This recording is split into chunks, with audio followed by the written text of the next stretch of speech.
because of challenges, different challenges that they submitted, Chairperson. Thanks. But we do have someone who are attending. We are expecting some to attend, Chairperson, because not all of them have submitted apologies. Okay, we'll definitely also welcoming them. Other members from the provinces, yeah, they're definitely welcome. Erin, any apologies from your side? Good morning, Chairperson. Come again? Good morning, Chairperson. Yes, we have 2 apologies. It's from Ms. Peters and from Ms. Mplangwini. Thank you so much. As you know, that the Minister of Finance presented the Division of Revenue Second Amendment Bill. So we're having, as far as our program is concerned, agenda item number 3 will be Salga will be making their presentation. Can I request the oral members, if you don't have the challenge of connectivity, please keep your videos on. Please keep your videos on. The people of South Africa would like to see who their representatives are and how they look. As we interact with Salga. Salga, can you please introduce your team and take us through your presentation? As we indicated there, you have got 20 minutes, but I can say that maximum 30. Salga, who's leading the Salga team?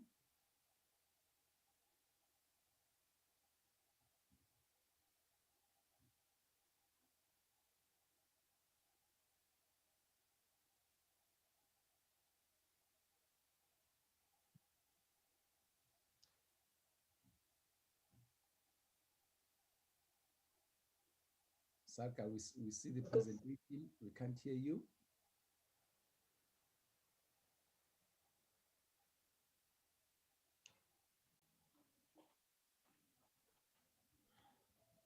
Salga. Chairperson, good morning. Honorable Joseph, good morning. Good morning, Chair. Good morning, all. Good. Lubabalo. Good morning, Chairperson. Good morning. I hope I'm audible. My name is Khumuzo Letsatsi. I'm the Chief Officer for Municipal Finance in Salga. Leading the team on the political side is supposed to be Councillor Johnson. I'm not sure if he's got connectivity problems, but I'm aware that he's basically in the meeting. I'm here, Khumuzo, good morning, I'm here. Okay, welcome, Councillor Johnson. Thank you very much, sir. Yeah, Ms. Litsatsi, you're also welcome.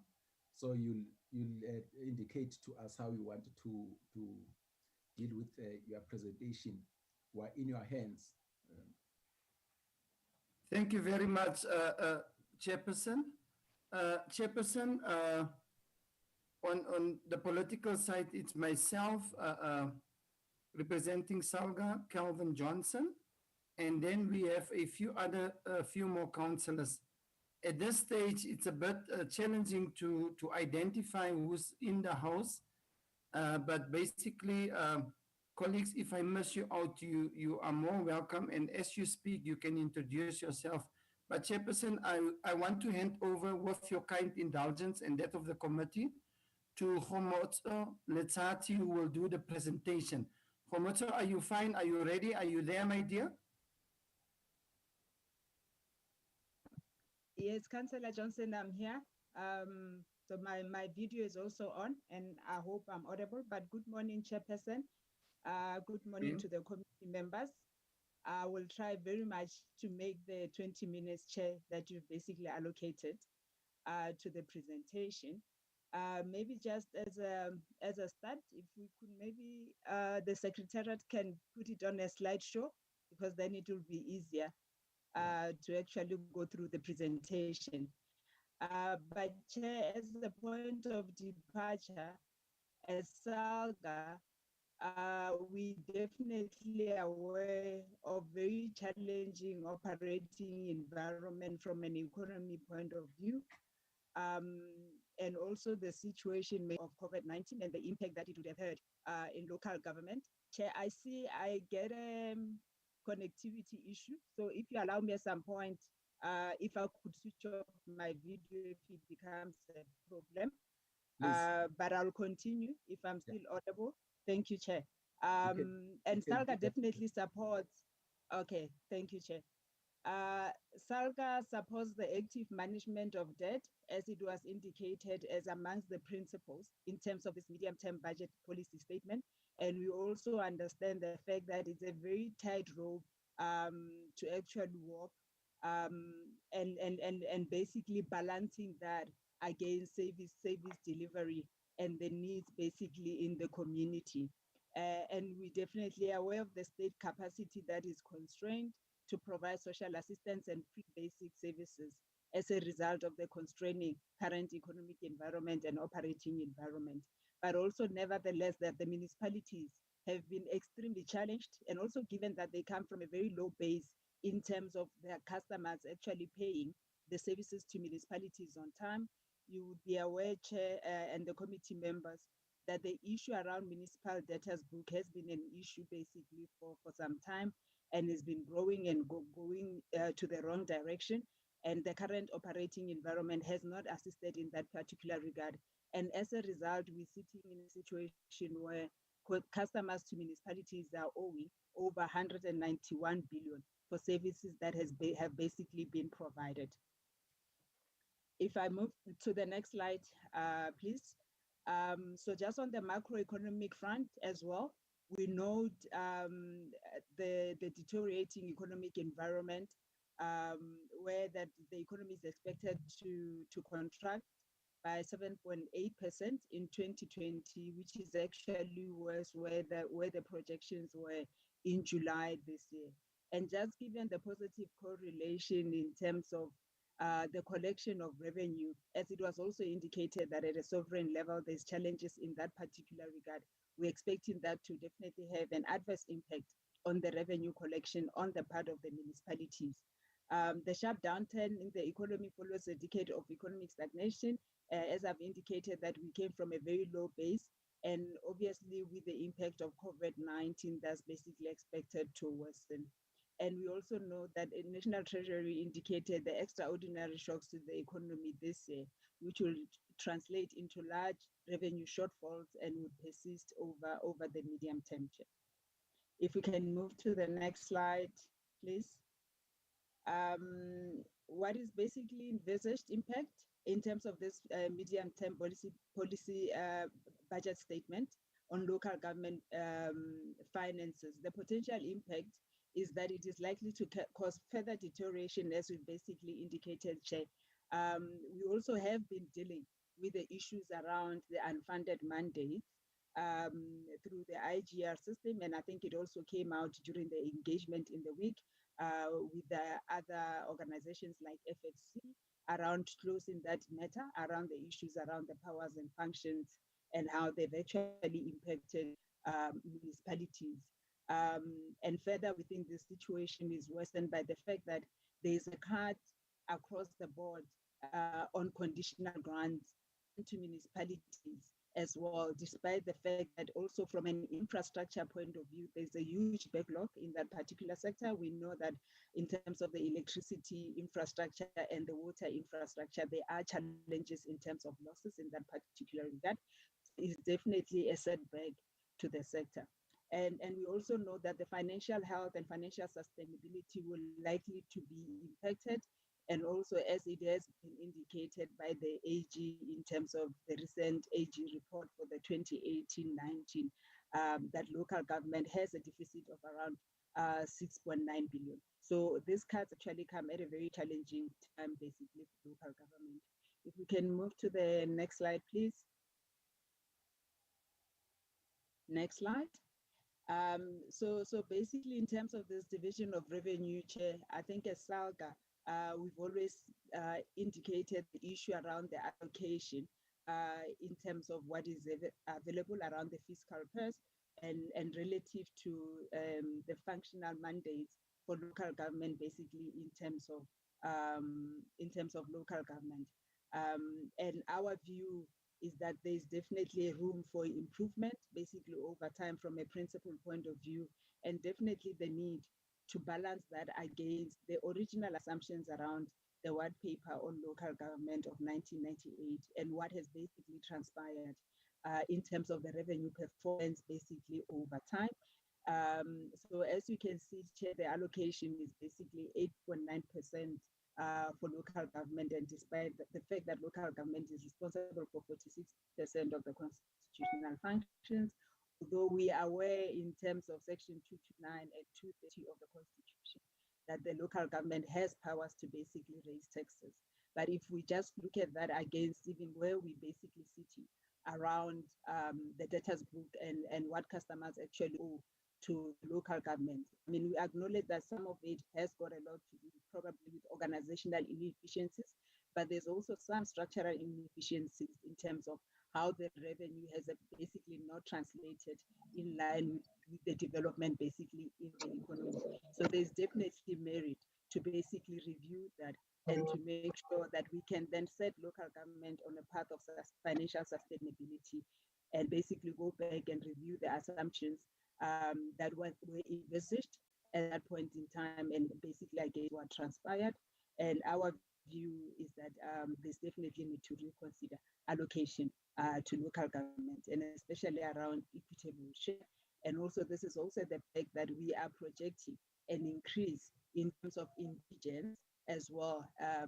And the reality of the matter at this point in time is that in terms of the allocations to local government, it's also very much dependent on the resources that are available and does not always reflect the cost of basically providing the service by local government. If we move to the next slide, please.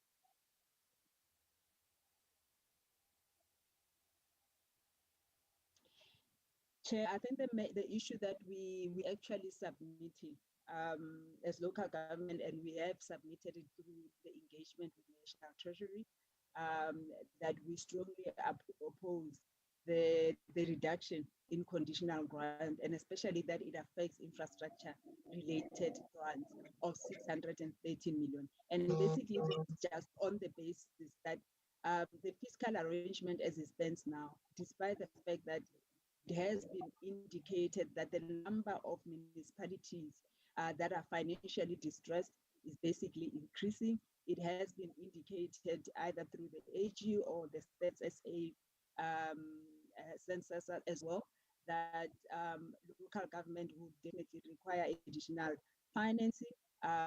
Also the fact that there must be some efficiencies, and especially if you look at the issues around unauthorized expenditure and wasteful expenditure, and over and above that, all those interventions to basically address the challenges in that regard. So we think the 613 million, it's actually not right to take away from a sector that is already in need from an infrastructure point of view, financing, and basically to address the backlog, and especially to save SAE. And just given that the fact that when local government is basically in trouble, doesn't enjoy the same benefit as state-owned entities in terms of injections and further injections from the fiscus. I have indicated that the AG, in terms of the audit outcome, did indicate that there's an increasing indicators of collapse in local government finances, in that 79% of the municipalities are in financial health status that's basically concerning, that requires urgent attention, and that also has definitely have an impact in service delivery. And the fact that the total deficit at that point in time during the 2018-19 audit was basically sitting at 2.9 billion. And we think this cut to local government basically just worsen the situation. Can we move to the next slide?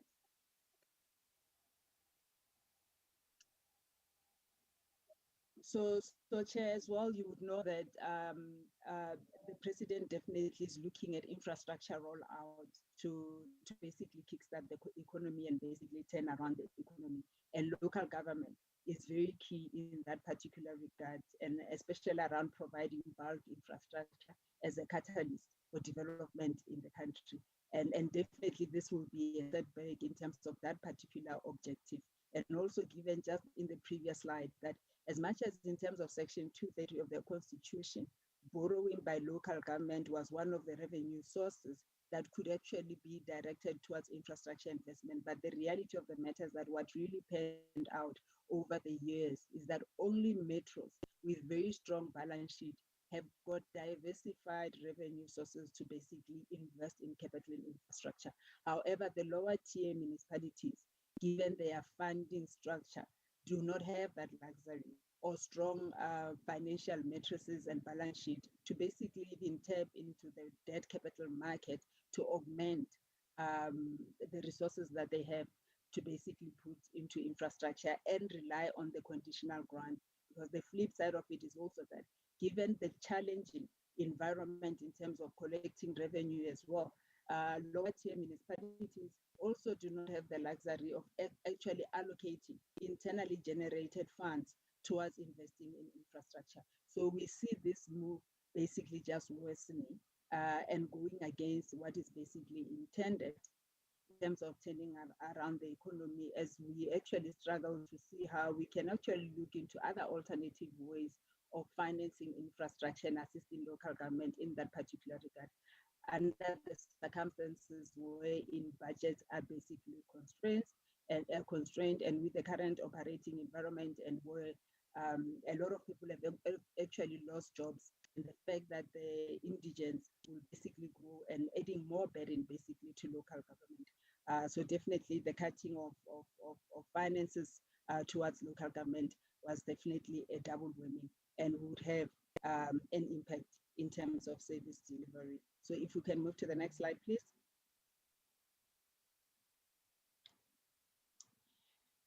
Chair, as we basically indicated, that I think there's a general agreement across the IGR, given the state of finances in local government, that we need to go back to the drawing board in terms of what has transpired, what are the challenges, what are the policy constraints, how do we then set local government on a path of financial sustainability so that it's better positioned to actually deliver basically services in a much more efficient way, basically to communities as well.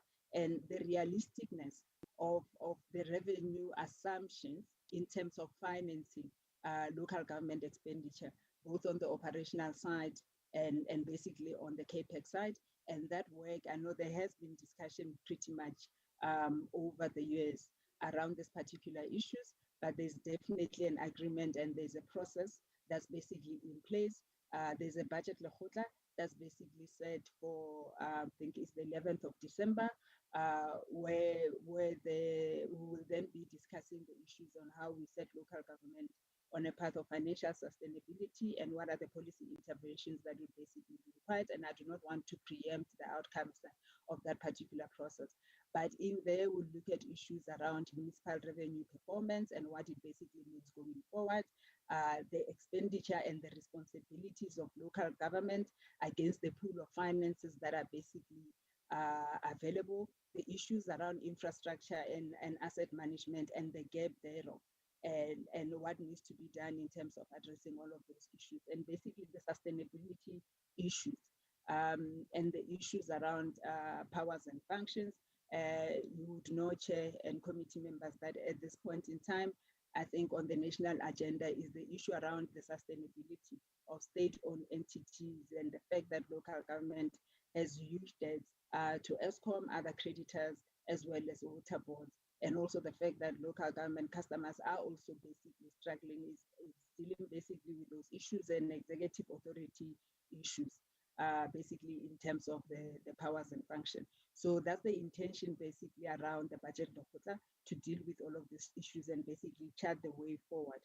And also the issues around the allocation and the vertical allocation in terms of the equitable share. National Treasury did indicate that there's definitely merit in terms of reviewing the equitable share formula in terms of how that it's allocated to actually reflect the cost of delivering those services. As Salga, we have done studies together with the FFC, and there's definitely a gap in terms of the allocation, given the outcome of those studies.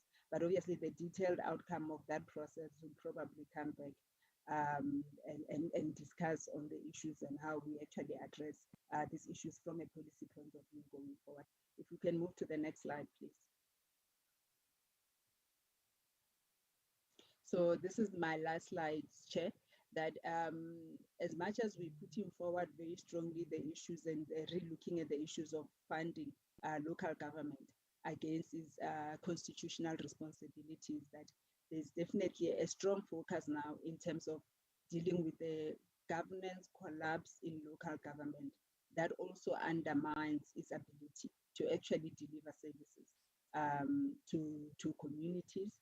And I think we've termed this phase of actually addressing those governance issues in terms of focusing more, extracting accountability. And I think we have made detailed presentations and together with the respective municipalities around the audit issues and basically what needs to be done, but consequence management as well. And as Salga was saying, the existing levers provided for within the legislation provides all of us within the IGR value chain to actually ensure that we enforce those pieces of legislation, that there's also a follow-through in instances where there's malfeasance and basically and corruption, to make sure that we protect whatever little resources that are basically available in the sector, and those can be directed to service delivery. And the issue around the people basically paying for the services that they consume, you would have heard in radios that there's a campaign that's basically going through, that is basically supported through the political task team led by the deputy president, in terms of making sure that we support local government and encourage residents, as well as government departments that actually owe local government over 11 billion for services that have basically been consumed, to empower local government or enable it to be able to pay creditors on time. You would also have seen that that's an area that the AG has actually flagged the difficulty for local government to basically pay creditors on time. And the issue around funding, I think I've basically touched on that. So in conclusion, there's an agreement that we need to go back to the drawing board, test our initial assumptions, and then agree how we chart the way forward in terms of setting this sector on a path of sustainability, so that then we can continue to deliver services to our community or communities. I will basically leave it there. Thank you very much.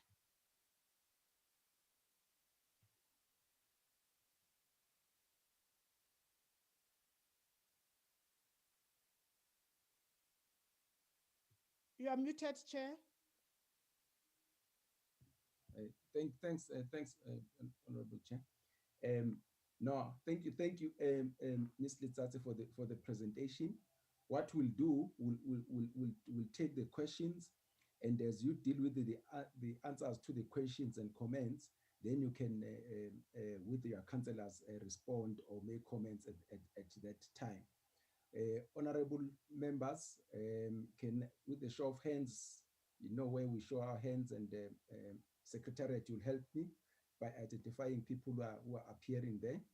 And I would definitely be limiting you to 3 minutes each today as we interact with Salga. Let's see. Do we have hands, Babalo? Yes, Chairperson, we do. The first member is Honorable Ryder. Just a second. Okay. Yes. Honorable Moletsane. Right. Honorable Tutoit. Right. Honorable Joseph. Right. Honorable Randall. Right. Let me check on the chat box, Chairperson, and see if Honorable Matafa. Matafa, right. Those are the few hands for now, Chairperson. Okay, Honorable Ryder, please go for it. Thank you very much, Chairperson. Good morning again, colleagues. Chair, yes, thank you. I normally side with Salga at these discussions because of my history, but I find the presentation today to be a little bit tone deaf.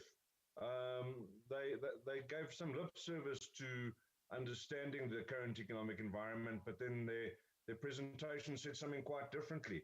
Now, there's no acknowledgement. We received the presentation yesterday, which indicated that the equitable share formula is being addressed, and that some changes have been brought in. And that the growth in budget for local government is going to be above inflation for the next 3 years, although reducing over 3 years, we're seeing a big increase at the moment. So there was no comment about that, which I got out of the presentation, and it seems like, you know, Salga's coming in again with the same arguments that they've had before to say we need more money. Well, everyone needs more money. There isn't any more money, but what are you doing about it yourself? And I think the acknowledgement is that local government is in trouble. But what is local government doing to help solve local government's problems? And what is Salga doing to help solve local government's problems? And the point is made by the presenter that the municipalities are facing a very low revenue base. Well, one of the reasons that we're finding for that is because the municipalities are not actually doing the billing. They're not doing the work to collect their own revenue. Now, I've just spent the last 2 weeks working very hard in Mfoleni. What we've discovered there is that something like seven ratepayers owe 50-odd million rand in arrears. And the fact is that there's no effort made to collect these arrears. There's very little effort. The billing is not right. Accounts don't go out every month. So then how do you expect people to pay? So complaints about low revenue bases, I'm going to throw straight back at Salga and say, what are you doing to empower your municipalities and make sure that they're on board with doing what they're supposed to be doing to collect their revenue? There was some discussion around powers and functions, and yet no comments on the move towards the district model, and perhaps some indication of whether that's going to be affordable in terms of Salga's opinion, and whether it's sustainable in terms of Salga's opinion, and what the feeling is on that. So yeah, Chair, I'm feeling a little bit grumpy about the presentation this morning. I think it's not a fair reflection of the current economy, and not a realistic thing, especially when we heard that there's going to be a substantial move from Treasury in order to further strengthen municipalities through that growth in budget that they told us about yesterday.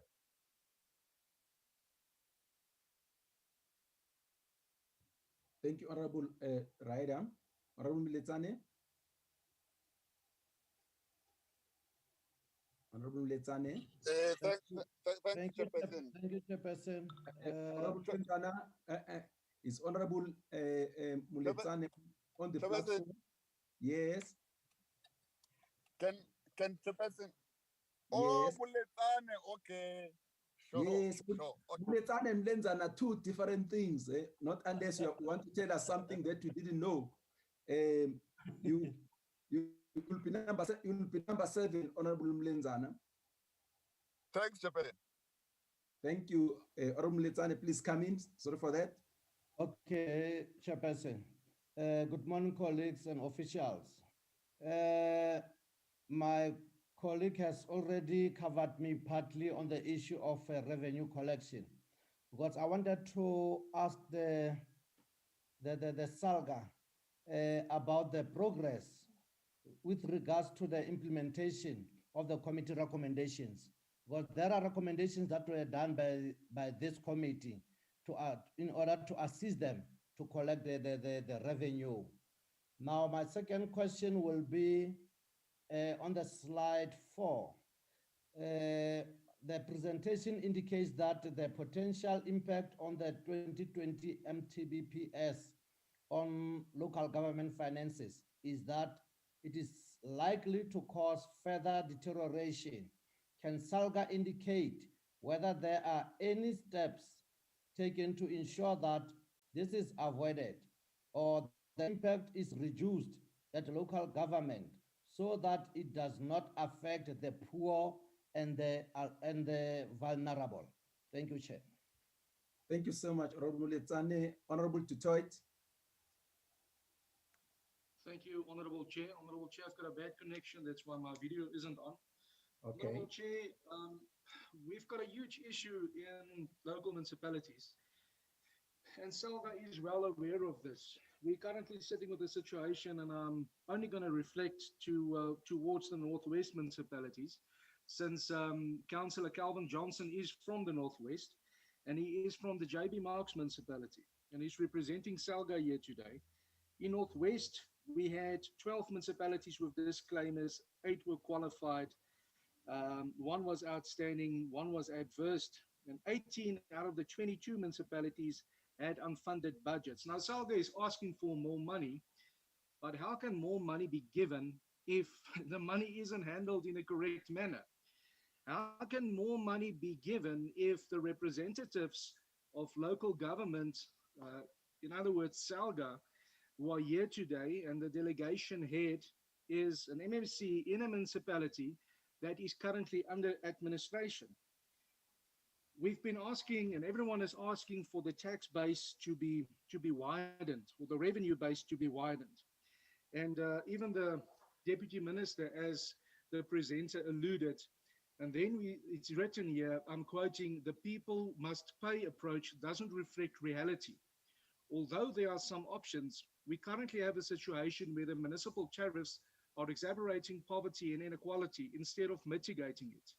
And Treasury has suggested that the current tariffs do not present cost recovery, indicating an even bigger affordability gap." Now, we need clarity on this, because the way I read this paragraph, it's basically saying that, okay, the rates and tariffs are too high, the people that are not paying can't pay it, but no solution is given. Why don't we see a solution of maybe reducing the tariffs for people that cannot pay the current tariffs, but putting pressure on for the tax base to be widened? It's evident. I mean, National Treasury said in a previous presentation that the current collection rate dropped between 40 and 60% in municipalities. But still, the people are not, pressure isn't applied to basically force people that can pay to pay. Councillor Johnson can also confirm the amount of money that was spent specifically in the JB Marks municipality with regards to meter audits, when the allegedly controversial Bly Mogetli was the previous municipal manager, spent over 2 million rand to do an audit, and that wasn't successful. And then afterwards, no meters were installed, and the metering is still not up to standard in this specific municipality, where Councillor Johnson is at the moment an acting mayor. So my question is, the people that are presenting on behalf of Salga, on behalf of local municipalities in South Africa, who are directly involved in municipalities where we've got, well, JB Marks has got a funded budget now, but previously they didn't have one. And there are a lot of controversial issues going on. It seems as if someone might say that we've got the wolf in sheep's clothing, making suggestions as to how the money purse is to be used and how assistance is to be given to municipalities that are definitely not up to scratch now. And that leaves a great concern to all of us here. Thank you, Chair. I believe my time is up. Yes, yeah, we are very much on injury time. Thank you. Honorable Joseph.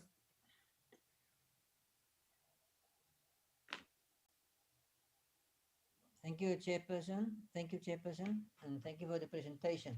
I just would like to, I'm covered by most of my colleagues with the questions. I just would like to ask Ms. Komotso, any your views on the wage bill, and are there any wage agreements, medium-term wage agreements between the municipalities and the unions for the next 2-3 years? What is the situation regarding municipalities? Wage bill or wage agreements?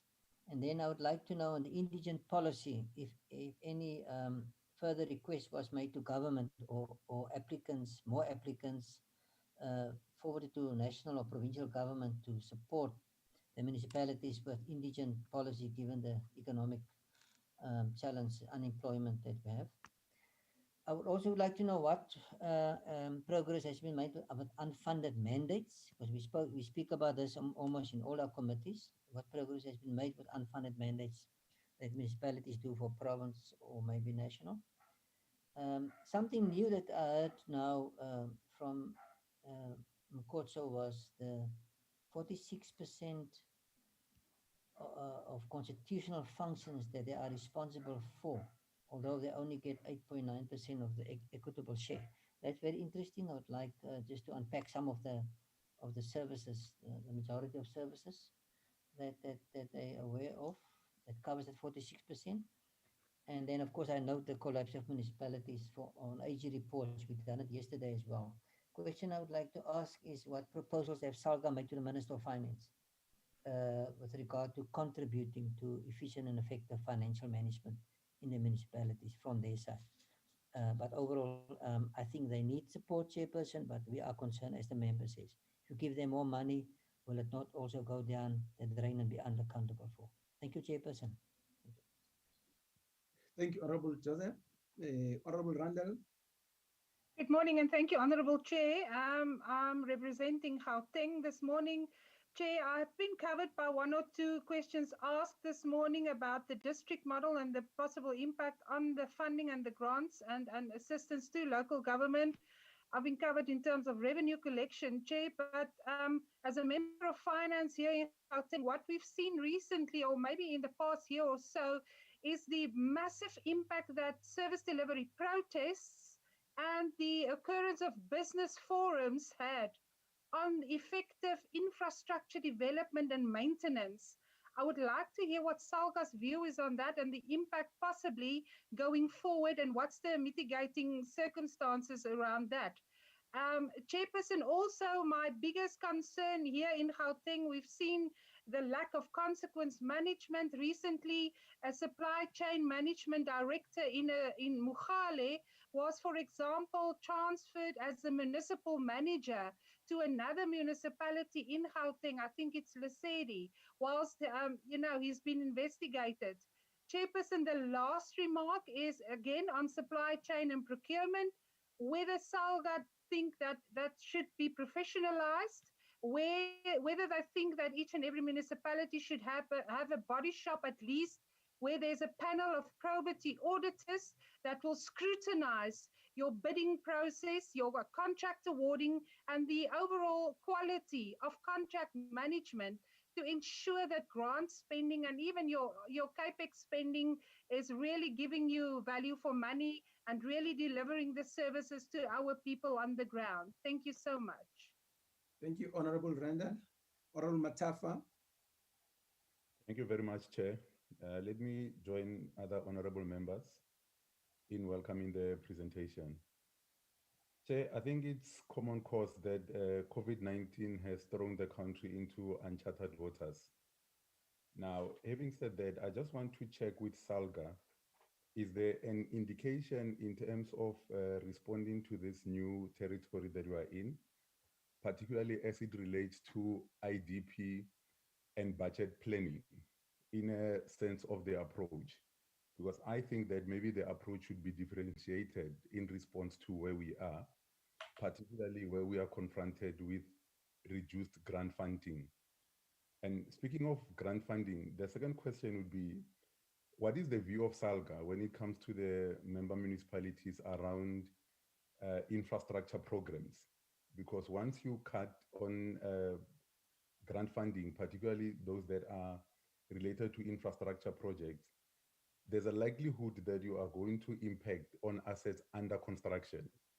Now, my fear there, Chair, is that if there is no direct response to that, which is planned and informed by a clear thinking in terms of how to avoid the negative impact, we might end up with white elephants of projects that are left midway without being completed. I'm interested to know if whether is there a view from Salga that their member municipalities, pardon me, are responding to that particular possibility. And the second one, in the same breath, is on the issue of the indicators that municipalities would have set for themselves as it relates to local economic development. The fund grant reductions, how is it likely to impact on these particular indicators? I'm covered, Chair, on the issue of revenue collection, but the worry there is that it also has an impact on on the municipality's operations, particularly on the issues of infrastructure maintenance. Because obviously, when you budget, you allocate a certain percentage of that budget to maintenance of infrastructure. I'm also soliciting a response from Salga, if whether is there a uniform approach in terms of how existing infrastructure will be maintained under current circumstances. And the last one, Chair, is on the issue of irregular and wasteful expenditure. The AG year in, year out laments the increase in this particular spending at the local government space. Is any intervention from Salga aimed at assisting to correct this particular wastage, particularly as it relates to issues that are in the supply chain, that are preventable, in order to assist municipalities to eradicate the irregular and wasteful expenditure? Because my view, Chair, is that where there are reduction of revenue, there should also be efficiency in how our processes are run, particularly when it comes to the issues of expenditure. And the prevention of irregular and wasteful expenditure, in my view, would somehow mitigate the impact of the reduction of funding from national government. So I just wanted to find out from Salga, if whether is there any particular intervention that they are proposing to their member municipalities to ensure that at all costs, irregular expenditure and wasteful expenditure are kept at the bare minimum. Thank you very much, Chair. Thank you, Honorable Matafa. Honorable Lenzana.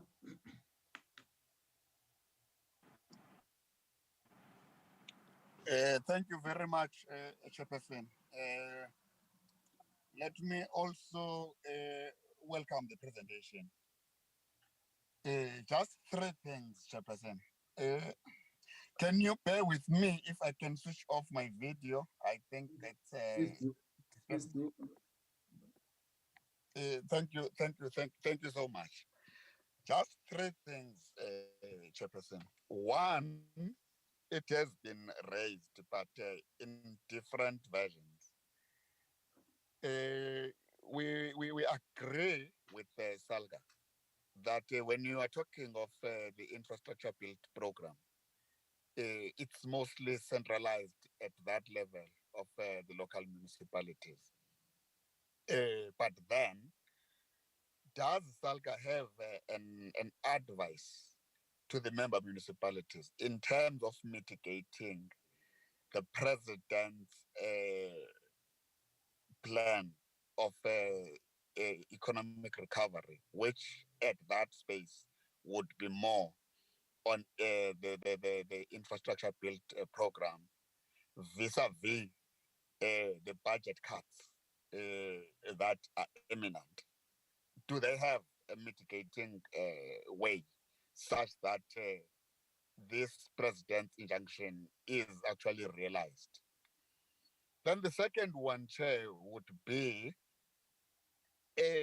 what is the take of Salga in this notion that we are thinking and advancing that for their debtors, particularly your ESCOM and the water boards, how would it be then if money is channeled directly to these entities, not necessarily to their member municipalities? Because we see that many a times when you're talking to these entities, be it water board, be it ESCOM, they say municipalities are not actually paying. And as a result, they suffer a lot. And then the last one, Chair, for me, for Salga would be, it's almost the same as the first question, but put differently. Does Salga have a way of a balancing act? Here you have their member municipalities with challenges in terms of capacity to spend. And now there are these imminent cuts.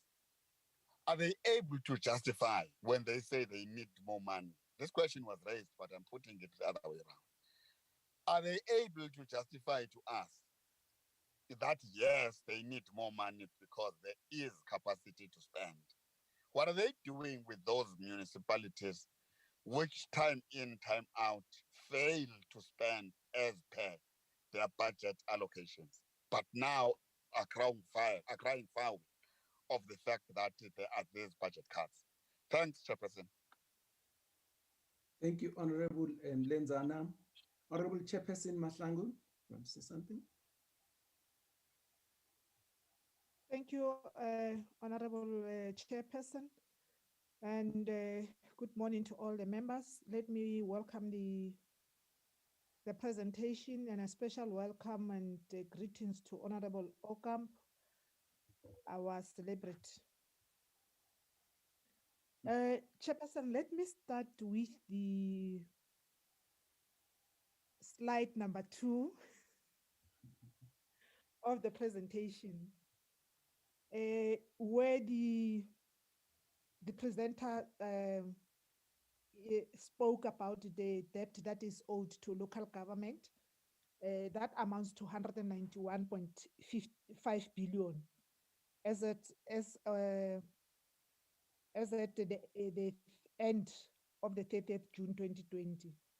And if we can remember, Honorable Chairperson, in our previous budget committees, we had made numerous recommendations that need to be formulated properly in terms of the debt collection around this issue for local government. And over and above that, we are acknowledging the impact of COVID-19 that has had on all the spheres of government. And we also want to say that we acknowledge the importance of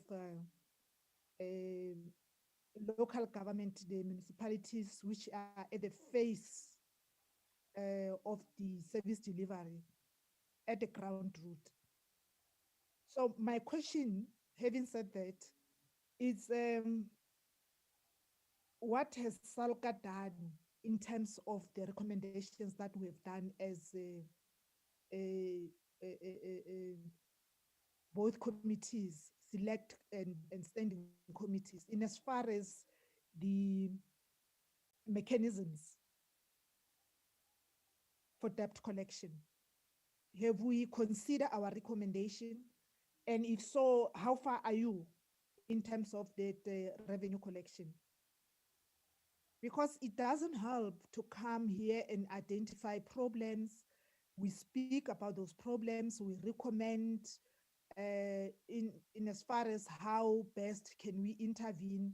We make recommendations, but recommendations are not done. You come again, you still complain about that. Maybe if we were talking about recommendations to say, these are the recommendations that we have, this is how far we tried or we have implemented, and these are the obstacles that we have came across when we were trying to implement your recommendations, and we can engage on that. I also want to know, Chairperson, whether such debt collection mechanisms have been put in place for all the municipalities. I know that all the municipalities are not the same. Yesterday in the NCOP, when we had questions to Minister of Human Settlement and Sanitation, she did indicate that the grants, conditional grants that are given to municipalities, those that are not spending, those grants will be taken and be given to those who are spending. And unfortunately, you'll find that the affected municipalities, the ones that are not spending, are the ones that need these services more, this money more. So it's it's a bit of a catch-22 situation where we understand your situation, but for us to recommend more over and above what we have recommended, you need to convince ourselves that if we say more money needs to be given to so and so, we are sure that person has a plan and is going to be able to implement I mean, spend the money. A few weeks ago, we, as the NCOP chairperson, we had a provincial week. We visited municipalities. It's disastrous.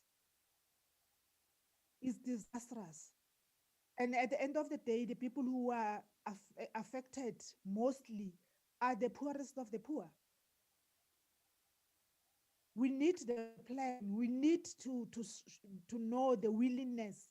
Show us the willingness and the plan. And you must have the capacity to be able to take care of the resources that you are requesting. I'm not saying you don't deserve them, but I will need to be convinced. On slide 3, after that one, here Salga's presentation talks about the South African economy that has deteriorated. And since the tabling of the special adjustment budget in July 2020. And it further says local government has a critical role to play in resuscitating the economy and ensure that economic recovery becomes a reality and continue to deliver basic services. And I'm happy that Chairperson Salga is towing the line in terms of their presentation to what the president has presented, because without the resuscitation of the economic recovery plan, there's not much that we can do. We will not go far. But my question is,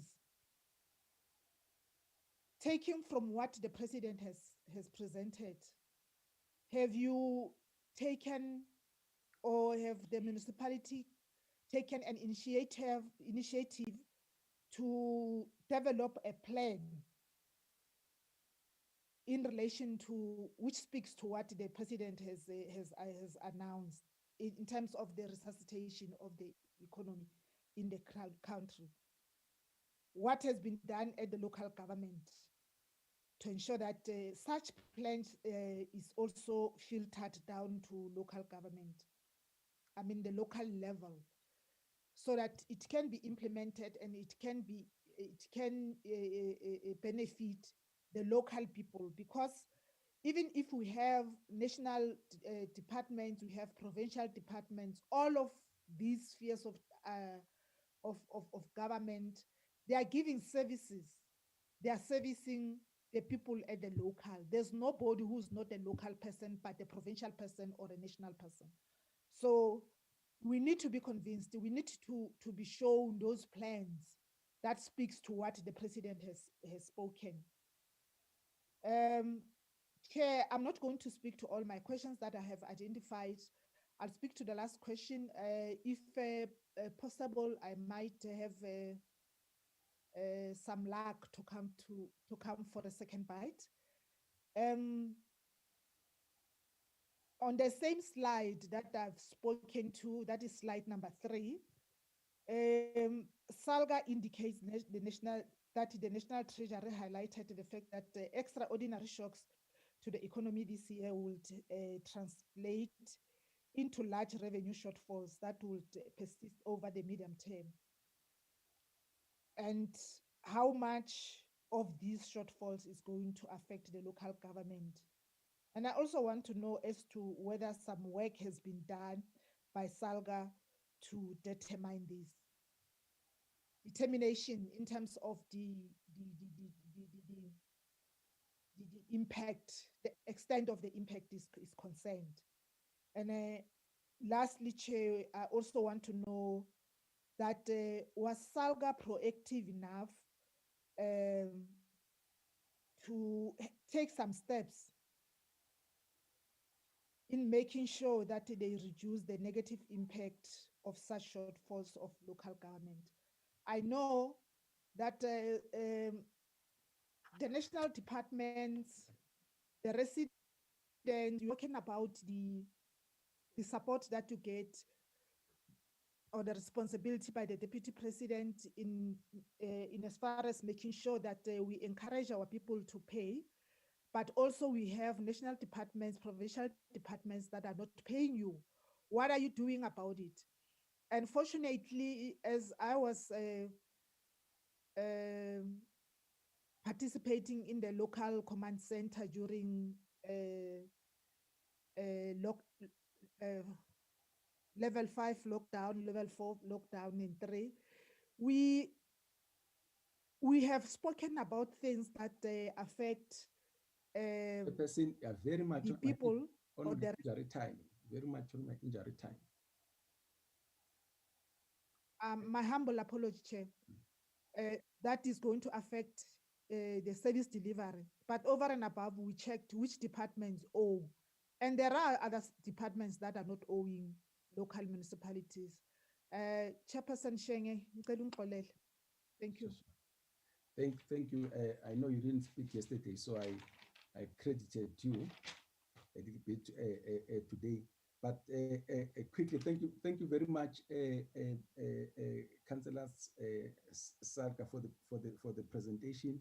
Perhaps just to preamble my input, one advantage that we have in these committees is that many of the honorable members from the appropriations committees in the NCOP and the NA have been part of local government, so they are very much conversant with the issues there.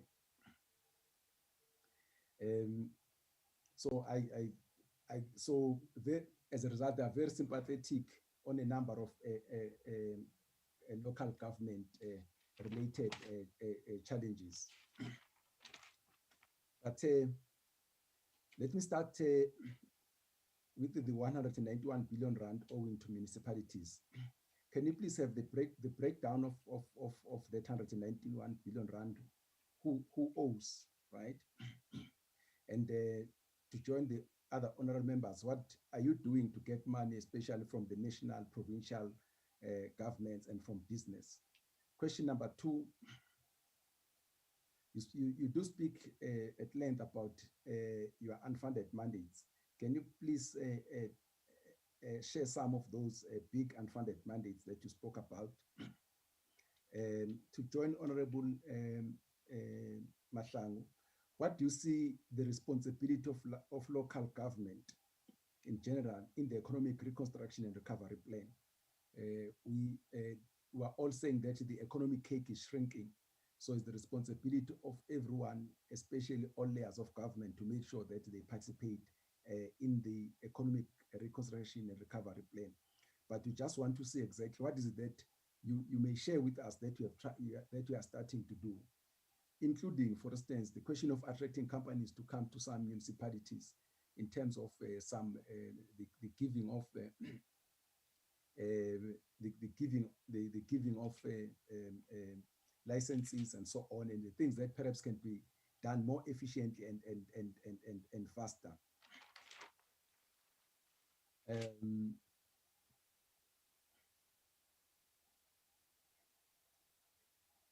My last question is, do you have an idea of how the SOCs that are owned by local government are performing? I'm sure the challenges that we are having nationally are known by everyone, but do you have an idea of the problem, some of the problems that they are facing? My hypothesis is that we may be having similar problems at that level, if not worse. I would like to hear your comment. Honorable Okam, please come in. Morning, Honorable Chairperson. Yeah, thank you for recognizing me. I just want to state to the Honorable Mahlangu that her celebrity status is still much higher than mine. Honorable Chairperson, yeah, thank you to Salga for the presentation. Today is one of those days where I think everybody that speaks will say in a certain sense that he has been covered in a certain sense. We all have the same concerns. I want to just try to clarify this for myself because I do not understand this. We just had by-elections on Wednesday that just passed. By-elections on some municipalities that were dissolved in terms of Section 139. Albert Einstein said, and we have said this before on this platform, Albert Einstein said that insanity is doing the same thing over and over and over again, expecting different results. Now, I'm astounded that there were Renosterberg, Pokwani local municipality that were put under administration. We had by-elections on Wednesday, and most of the same people got re-elected. I do not understand why we are going through Section 139 processes if we are just getting the same people re-elected that made those same mistakes.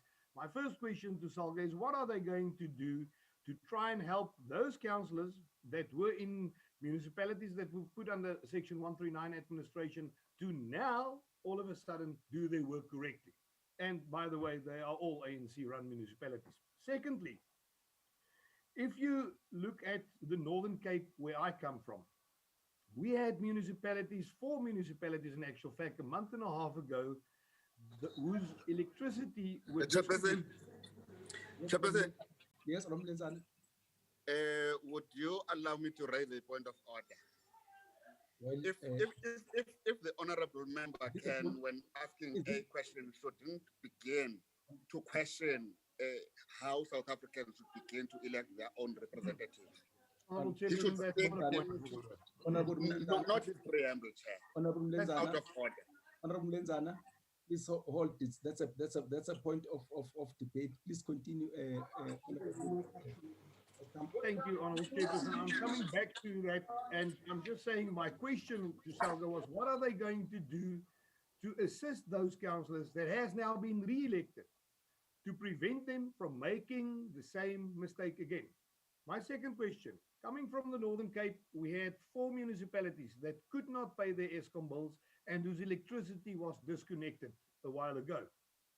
All of them entered into renegotiated agreements with Eskom because they could not pay the previous, or they could not deliver on the previous agreements that they had with Eskom.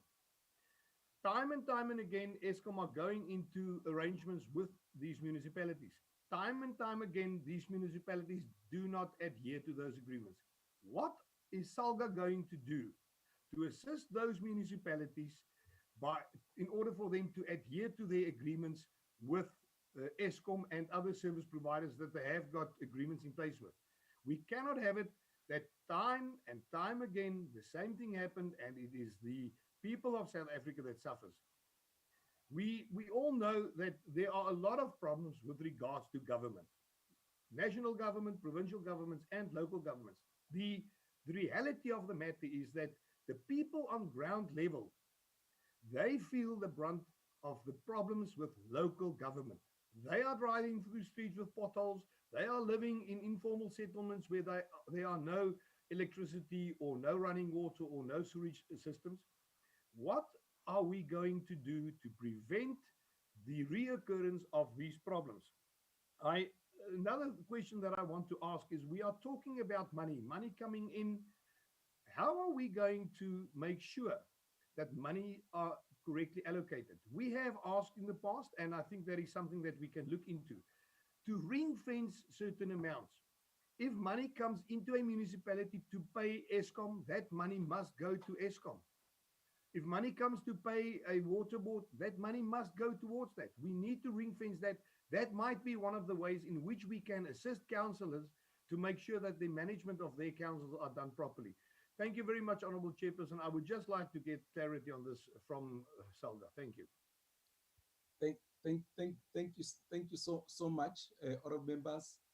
Salga, please try to respond to those questions. As you can see, we still have got other presentations, but because of the importance that we do give to this level of government, we are giving a lot of time. So can we please be done by 15:15? Okay, then Thank you, Chair. You've got about Okay. 15 minutes. Sorry, let me say you've got 15 minutes to maximum to attend to the issues that have been raised by the honorable members. Thank you, Chairperson. I'm going to respond on behalf of Salga, and I'm going to request my colleagues to please also assist me in terms of issues that I might not be covered. Chairperson, we acknowledge and we appreciate all the concerns raised by the honorable members, and we certainly agree with the members that indeed there's much more work that needs to be done and much more effort that needs to be put in place to assist and to correct this local government sphere. With regard to Honorable Ryder's comments in terms of lip service and what is Salga doing in terms of the revenue base and requesting for more money. Chairperson, it's not necessarily that Salga is asking for more money. However, that should not be the focus. We are simply saying as an association that the distribution of the fiscus, that resources is completely skewed. There was assumptions made by the white paper on local government, and of course the white paper on local government acknowledges the complexity of this local government sphere. And those assumptions must certainly, according to our viewpoint, must be reviewed. We need to go back and assess the situation again. We are simply saying that if you put in so much work, that must be compensated by the resources also coming in to this specific sphere. It cannot be that we only, as a local government sphere, we are faced by the cold face of service delivery, and yet we receive only 9% of the fiscus and the resources. So we are simply saying, let's look at the funding model. Let's look at the funding model, and together, yes, we must agree that we need to reflect on that, and we need to attend to that. With regard to the powers and functions and the district model, Salga is of the view that whatever progressive interventions is being implemented, we will do our utmost best to support it and to empower local ministers to also respond to any interventions. Chairperson, there was a financial intervention MSCOA introduced. As Salga, we have supported that initiative 1,000%. We have partnered with local provincial departments, provincial treasuries, provincial COPTAs, with ministers to empower councillors and to make sure that indeed MSCOA is a success. That was just an example of a financial transformation being introduced and Salga support. So with regard to the district model, we fully support the district model, Chairperson. With regard to Honorable Molatsani's issue on revenue collection, we agree that indeed more needs to be done and more effort needs to be put in by municipalities in terms of ensuring that revenue collection is at a level where it can satisfy the municipality and where it can satisfy this expectation that municipalities must augment their budgets through revenue collection. That was also one of the assumptions that is highlighted in the white paper, and unfortunately it's a bit challenging for municipalities. And we know the reasons for this, Chairperson. We know the triple challenges of poverty, unemployment, and inequality within the South African context. And Chairperson, COVID-19, the pandemic has not done us any favor. It has just worsened the situation. With regard to Honorable the Twait's inputs on the disclaimers, Chairperson, I want to respond like this, that if you reduce the tariffs, that will not necessarily assist municipalities because of the inability outside the municipality of ratepayers communities to pay for the services. So it will not assist to for monies to go and reduce and yet we are not allowed to do that. We are allowed to have this budget related policies in place as requested by National Treasury and so it's a bit challenging to respond on that. I'm not going to respond on Dr. Blind Mogetti. I think that is the honorable member's personal view, so I'm not going to respond to that. The wage bill, yes, Chairperson, with regard to the wage bill, we agree as Salga that if we do not manage this wage bill, it has the potential to become a serious problem, not only for local government, but as well for the public service, all sector departments, and for government in general. So yes, we agree. We will support whatever efforts there is to manage the wage bill and to contain the wage bill, but however, not compromising our interventions to mitigate poverty and unemployment. So we agree with that. With regard to the indigent policy, Chairperson, we would like to agree that yes, MINIX can do much more to encourage our communities to get onto the indigent policy, to get onto the indigent register, so that that intervention, that assistance can assist communities to fight unemployment and to fight poverty. We agree that much more work must be put in by local MINIX on this specific matter. In terms of the unfunded mandates, Chairperson, we are all aware that there are certain functions that's being performed by local government on behalf of provincial departments. And then, like for instance, certain traffic and road management projects. But I'm going to ask my colleagues to assist in terms of that. Chairperson, yes, Honorable Randall highlight the service delivery protests and the damages to infrastructure. That is indeed a concern, Chairperson. Indeed, it's a huge concern. Chairperson, our communities are enjoying very much, so much liberties and their constitutional rights, and we agree that it's very, very wrong to go and burn down a school whilst you are claiming that you don't get water. Now you burn down the school. That is totally, completely unacceptable, Chairperson, and we are not in favor of how our people respond to issues of service delivery.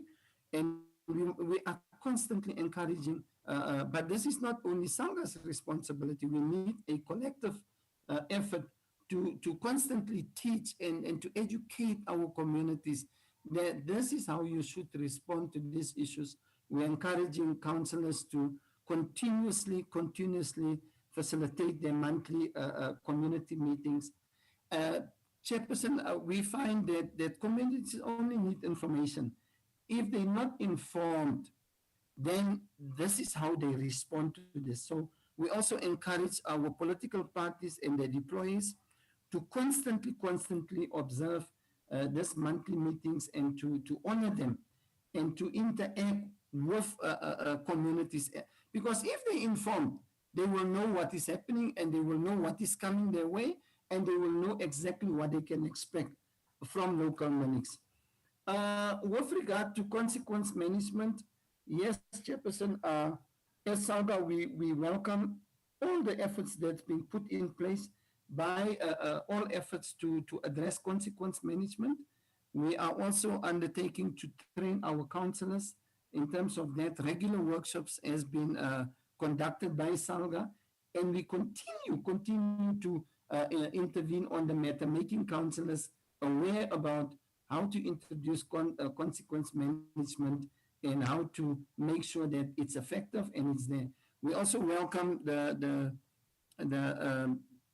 the AG amendment bill, and we believe that indeed a collective effort must be put in to address this issue at local level.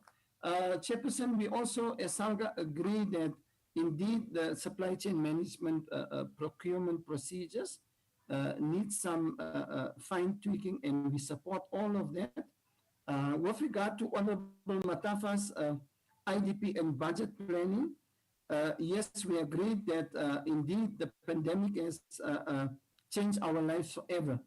And as Salga, we support all efforts to encourage community participation, especially when it comes to the IDP and budget planning. Because communities must own these processes, Chairperson. That is what we firmly believe in, and we encourage all efforts. With regard to grant funding and infrastructure projects, we as Salga are in agreement that yes, we need to turn South Africa into a construction site and support the economic recovery plan. Then there is another issue in terms of irregular expenditure increase. Chairperson, this is a delicate matter, and it needs an effort from all role players, including the Auditor General of South Africa. In terms of interpretation, we need National Treasury, and yes, we agree that this issue needs some reflection so that we can either bring it down and address the issue. And as Salga, we are committed to increase our MAPS program, that is your Municipal Audit Support Program, where we train impact committees, where we empower councillors on how to respond to the issues raised by the AG through your PAP intervention programs. And we normally ensure that all councillors are inducted, so that councillors must bring back that efficiency that was highlighted by your honorable members. And we will continue to implement the Municipal Audit Support Program. And that is something that as Salga we are committed to do. With regard to Honorable Councillor Johnson, we are getting we are getting to my injury time. Can you please wrap up? Thank you, Chairperson. I will quickly confirm our commitment in terms of the presidential plan, economic recovery plan. As Salga, we are fully committed to assist whatever efforts to revive this community. And we would like to believe that your economies at local level, it's very, very crucial that if the economies there are not thriving, we might find a problem with the bigger picture. So we're in agreement. Chairperson, with regard to debtors, ESCOM and water boards and the money being paid by municipalities and the inability to honor their agreements, we would like to agree that ongoing discussions must be constantly facilitated to assist local monies and so that they can respond positively toward their undertaking to pay this state-owned enterprises and to mitigate the pain that might be inflicted on our communities when ESCOM cuts the electricity. Chairperson, as I said, it's not about local municipalities requesting for more money. It's about highlighting the skewed picture with regard to the fiscal distribution. And we agree with the members that indeed we need to strengthen our accounting and reporting mechanisms so that we can justify why we need more additional resources. Chairperson, with regard to Honorable Maslangu's, the debt owed to local government, it is a challenge, and this needs also a collective effort where provincial governments and national departments own local monies And Chairperson, I can confirm that if Minix switch off a school lights or a hospital's lights, the first person that you will receive a call will be former ministers to say, why are you doing that? But we agree that more effort needs to be focused on this specific matter. Chairperson, we also agree with the input from the members that the presentation could have focused more on debt collection and the recommendations by the committee. We certainly note those and we support them. And we in agreement with the committee that we could have inputted more on this specific matter. Chairperson, I think I'm done. If there's anything else that the members or Khumoto, if you would like to come in with your kind indulgence, Chairperson, can I request other colleagues to come in?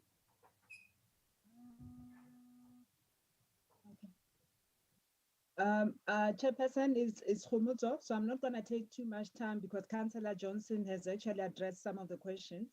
But I think one of the questions. You don't Yes, have time. Just you don't have time. 3 minutes, and let's cut it. I'll tell you what we are going to do. We're running against time. Okay. So I'll just address just one then on that. You asked for a breakdown in terms of the 191 billion owed to municipalities. So it's across 3 categories, which commercial households basically owe about 69.9% of that 191. And then about 7.7% is actually owed by the state. And basically the balance of just over 19% is basically owed by commercial entities.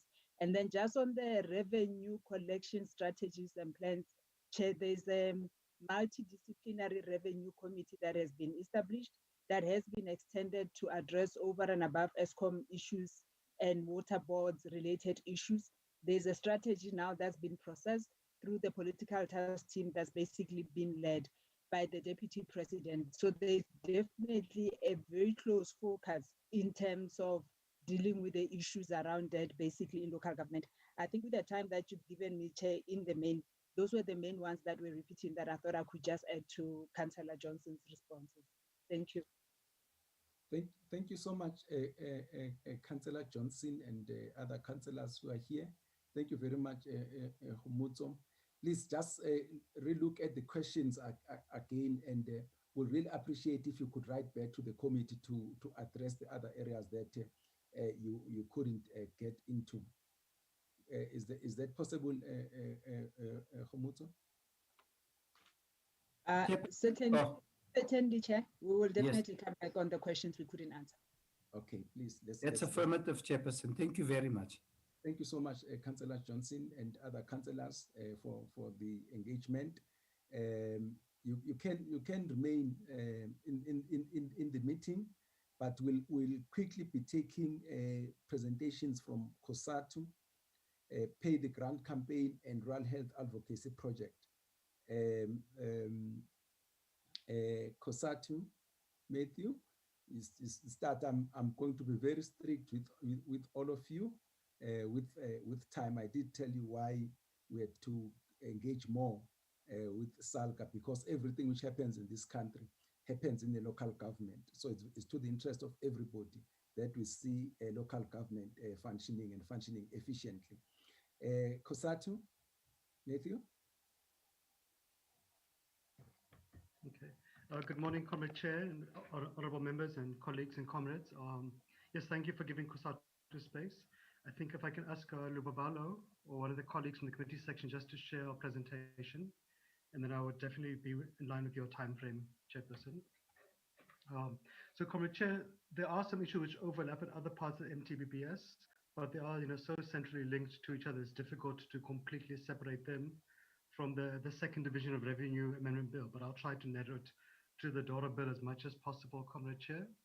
I think, Chair, our first fundamental departing of ways with our colleagues in government is about their approach to fixing the economy, to fixing the state.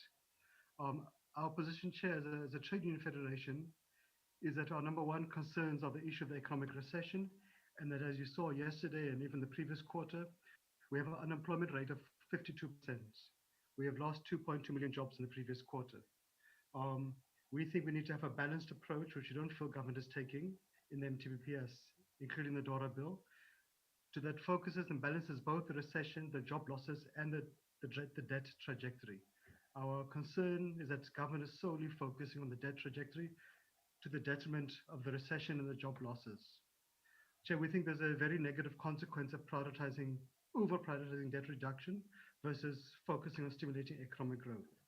If you don't save jobs, if you don't save companies, who is going to pay the taxes that government depends upon to run government, to do the normal functions, to pay back the debt?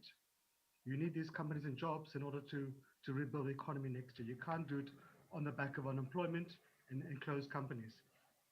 We have felt, Comrade Chair, that also government has really missed the key causes of the fiscal crisis, which is the massive leakages within the state, pandemic of corruption and wasteful expenditure, the distressed or collapsing SOEs, the decapacitation of SARS. So I think, Chair, our real difference with Treasury is about a sustainable approach to debt reduction. We agree we cannot go into a debt trap, but it's for us, it's about getting the right balance, which we don't think government is doing. Next slide. So, Chair, I think for us, we would have appreciated a better approach from government to the fiscal crisis. We would have appreciated a serious plan of action to deal with the 10% of the budget that we lose to corruption and wasteful expenditure. Our frustration, Chair, is that the colleagues from government, we think, are far too blasé or soft about this issue. So we can tinker with the wage bill, but unless you address this bleeding of the state, then we're just moving chairs on the Titanic. We would have hoped to have a clear plan from government to recapacitate SARS, to do a tax evasion, and to do with customs evasion.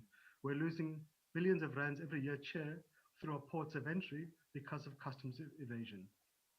This is free money waiting for the state. Chair, we would have hoped to see a clear roadmap for all the SOEs, and I'm glad, Comrade Chair, that you mentioned that many of the SOEs, if not the majority, actually fall under provincial and local government.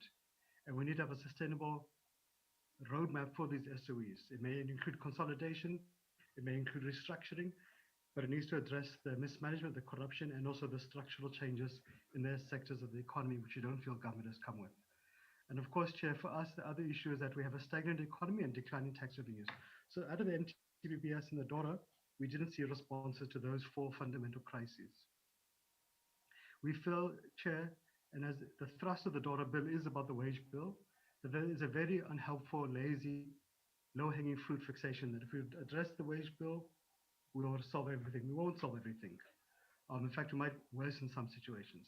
And basically, we're outsourcing the bill for corruption and state capture to nurses and teachers and police officers by effecting not just a 4-year wage freeze, but in effect, after inflation takes its effect, a 4-year wage cut.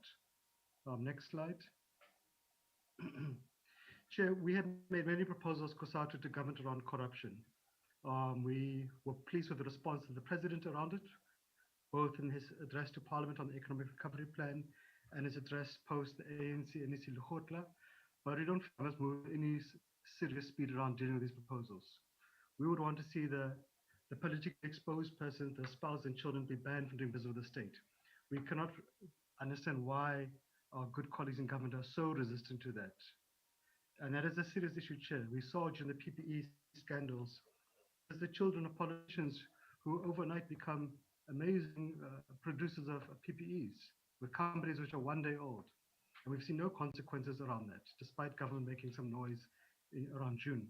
We would wanted to see either anti-corruption courts being established or that we seriously capacitate our commercial crimes courts. Chair, Parliament, the 5th Parliament passed the Auditing Amendment Act to hold offending politicians and management personally liable for corruption, wasteful expenditure. We're not aware of a single person who's been held liable under that act.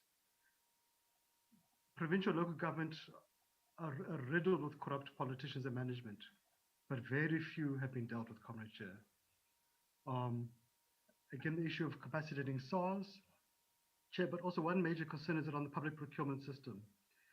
Provincial and local government procurement systems are at best a feeding frenzy for corruption. It's worse in local government.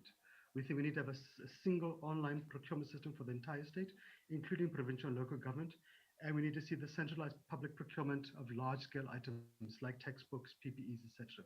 We simply cannot keep these things to municipalities who don't have the expertise or capacity and often are just simply about a feeding frenzy. Next slide. Chair, in essence, the daughter bill is about SCA and it's about the public service wage bill. 2/3 of the shifts are really around the wage bill. Chair, we feel that government, and in effect Parliament, when Parliament will adopt this MTBS, will actually be collapsing collective bargaining in the state. They are binding in workers in the public service to a 4-year wage agreement without having engaged workers in the Public Service Bargaining Council. In effect, they'll be just negotiating, what will they call it, a wage freeze or wage cut. And we think that government cannot say it's engaging workers by simply tabling a bill at Parliament or making public pronouncements. It must go and engage on actual ways to address the fiscal crisis. We think Treasury is being a bit fast and loose with the stats that has been publicly floating around the wage bill. According to the Treasury's own stats, the wage bill has been stable at 35% of the budget for the last 11 years. In fact, Comrade Chair, the headcount of the public service to the population has been plummeting. Our population has almost doubled from 34 million to 59 million in the last 26 years, but our public service headcount has increased from about 1 million to about 1.2 million filled posts. And we're seeing the consequence of state capacity in the key frontline service delivery departments around the freezing of posts. So you have one nurse instead of 6 nurses. You have a declining police ratio, declining teacher-learner ratio. You have doctors working 48-hour shifts. Chair, we're amazed that government is not looking into the consequence of freezing of the wages. What you're going to see is that skilled public servants like nurses and teachers and doctors are going to be poached by the Middle East, Australia, New Zealand, and Canada. You just have to look at any Sunday Times newspaper and you'll see adverts for nurses in the UK, etc. So we're going to see the further eroding of the public service capacity. We don't think it's correct, Chair, to compare public service wages to the private sector. The private sector, you include farm workers and domestic workers, workers who pay basically a slave wage. It doesn't include farm workers. It's doctors and teachers, it's nurses, it's people with skilled professions. So you cannot compare apples to oranges.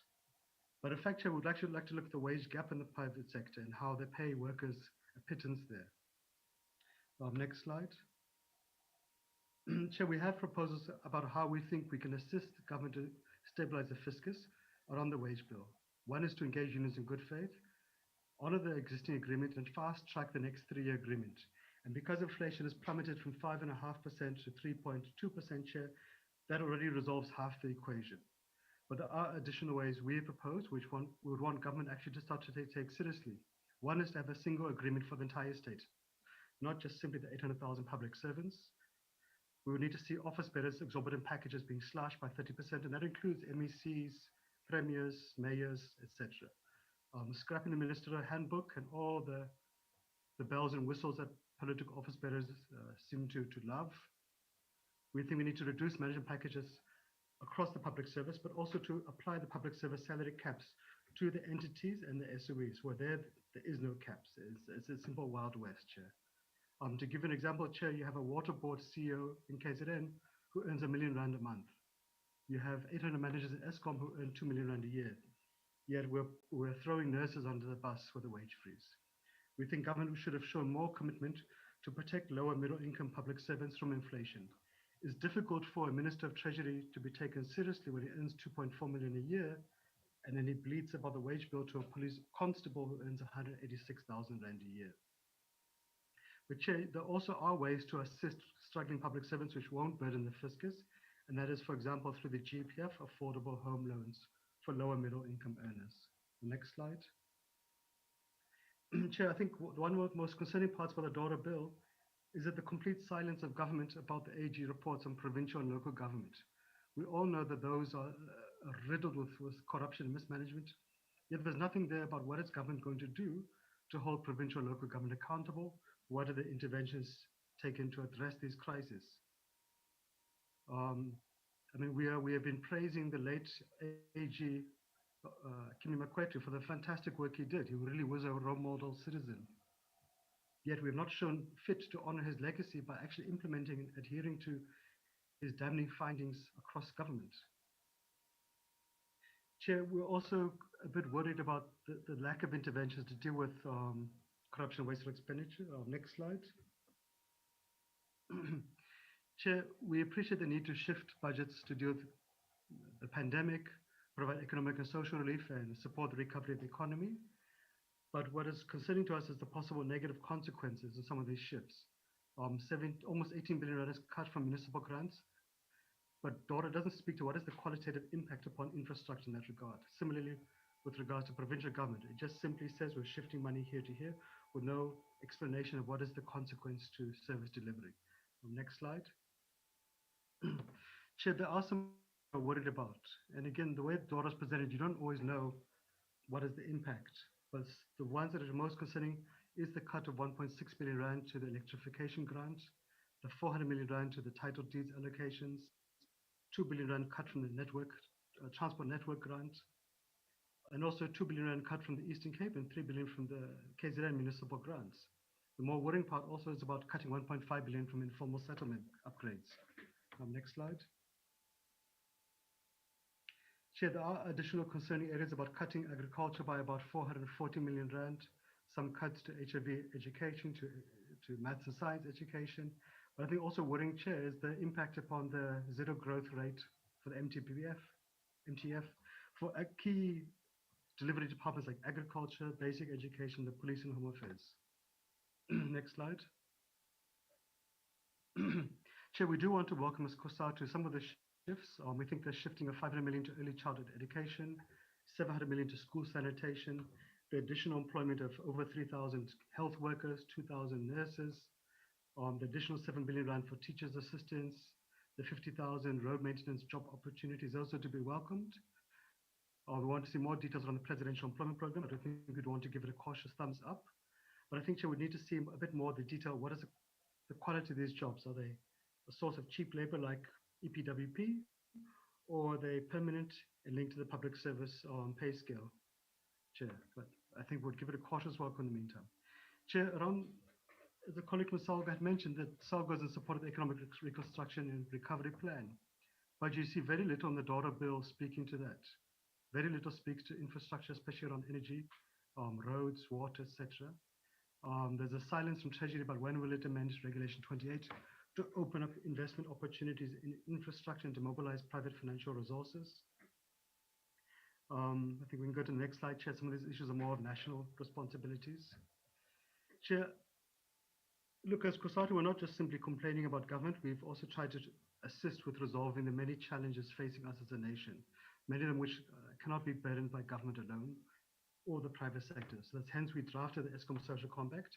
It is finalized. We're hoping to have it signed by the President and social partners by the end of November so we can get moving with speed to the process of rebuilding ESCOM. And of course, ESCOM, as colleagues from Salga indicated, is critical for municipalities, for the economy, etc. But I think, Chair, part of it, and why I'm raising it, is the responsibility of municipalities to play their role and provincial government.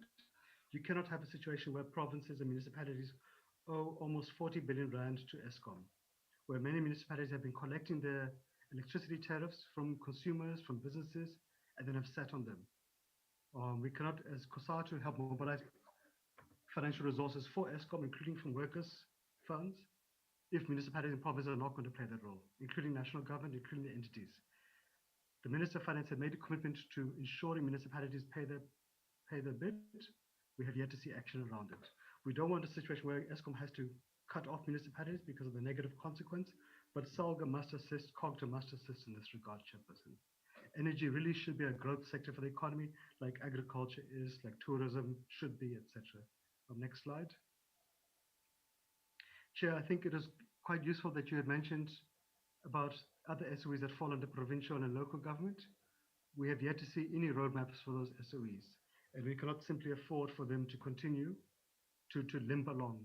There has to be alternatives to retention these SOEs, a job transition plan if needed, a redeployment plan, but not simply to throw workers under the bus time and again. Next slide. Chair, we do welcome, and this is outside the DORA bill scope, but we do welcome the 350 unemployment grant extension. We hope it goes beyond January it is the basis for a basic income grant going forward, and we think it is affordable at 2 billion rand a month. Next slide. Chair, the UF's relief is outside of the daughter scope, but we thought it is critical to raise it. By the end of this period, we should have spent about 60 billion rand into it. It is the single source of stimulus into this economy right now. It is workers' funds. We did welcome the President's, again, announcement that it will be extended until mid-October. But it's unfortunate that we've had to drag government kicking and screaming to extend it each time, and there is sufficient funds available. We think it needs to be extended until the end of December. The cost right now is about 3 billion rand a month. The UF has got 114 billion rand available, but then, Chair, we need to have a longer, more sustainable approach beyond January, which combines support from the UAF, from Treasury, from SARS, and critically, Chair, from the private sector, especially from the banks, about to assist distressed companies and workers going forward. We shouldn't simply just throw people under the bus. Next slide. Chair, I think one of our biggest frustrations has been around the tepid progress around the loan guarantee scheme. Only 8% has been dispersed so far. We think there is a scope for provincial government to play a role. We know the Gauteng and the Western Cape have showed some interest. We think it'd be useful to see what can they do to help make this scheme a success. Can they use some of the provincial DFIs, such as you have in KZN, etc.? But there needs to be a role, and there needs to be a willingness from government to consider alternative measures to help make this a success. And equally, the banks need to come to the party. Next slide. Chair, I mean, pension funds are out of the daughter bill scope, but I think we just wanted to say as COSATU, we do welcome Treasury's agreements with COSATU around the pension fund withdrawal proposal and addressing our concerns around annuitization. We do want to appreciate the efforts by Treasury in that regard. Next slide. So in conclusion, Chair, I think for us, the fundamental issue today facing us is about saving jobs and companies. It's about rebuilding the economy in the state. We are worried the approach of Treasury of a fixation on the wage bill is not helping us. It's going to take us into a cul-de-sac at the expense of ordinary nurses and teachers. Chair, we do believe as COSATU there's a need for a social compact for engagement and compromises by all social partners, but that involves the private sector have to play their role and not simply sitting on the investments on the sidelines. It has to mean an indication from government about its willingness to engage in good faith with Labour on every issue. To date, we have not really seen it at the amount that we would have hoped to see, given the scale of the crisis. But let me stop there, Comrade Chair, and I hope I'm within the time frame you set. Thanks very much, Chairperson.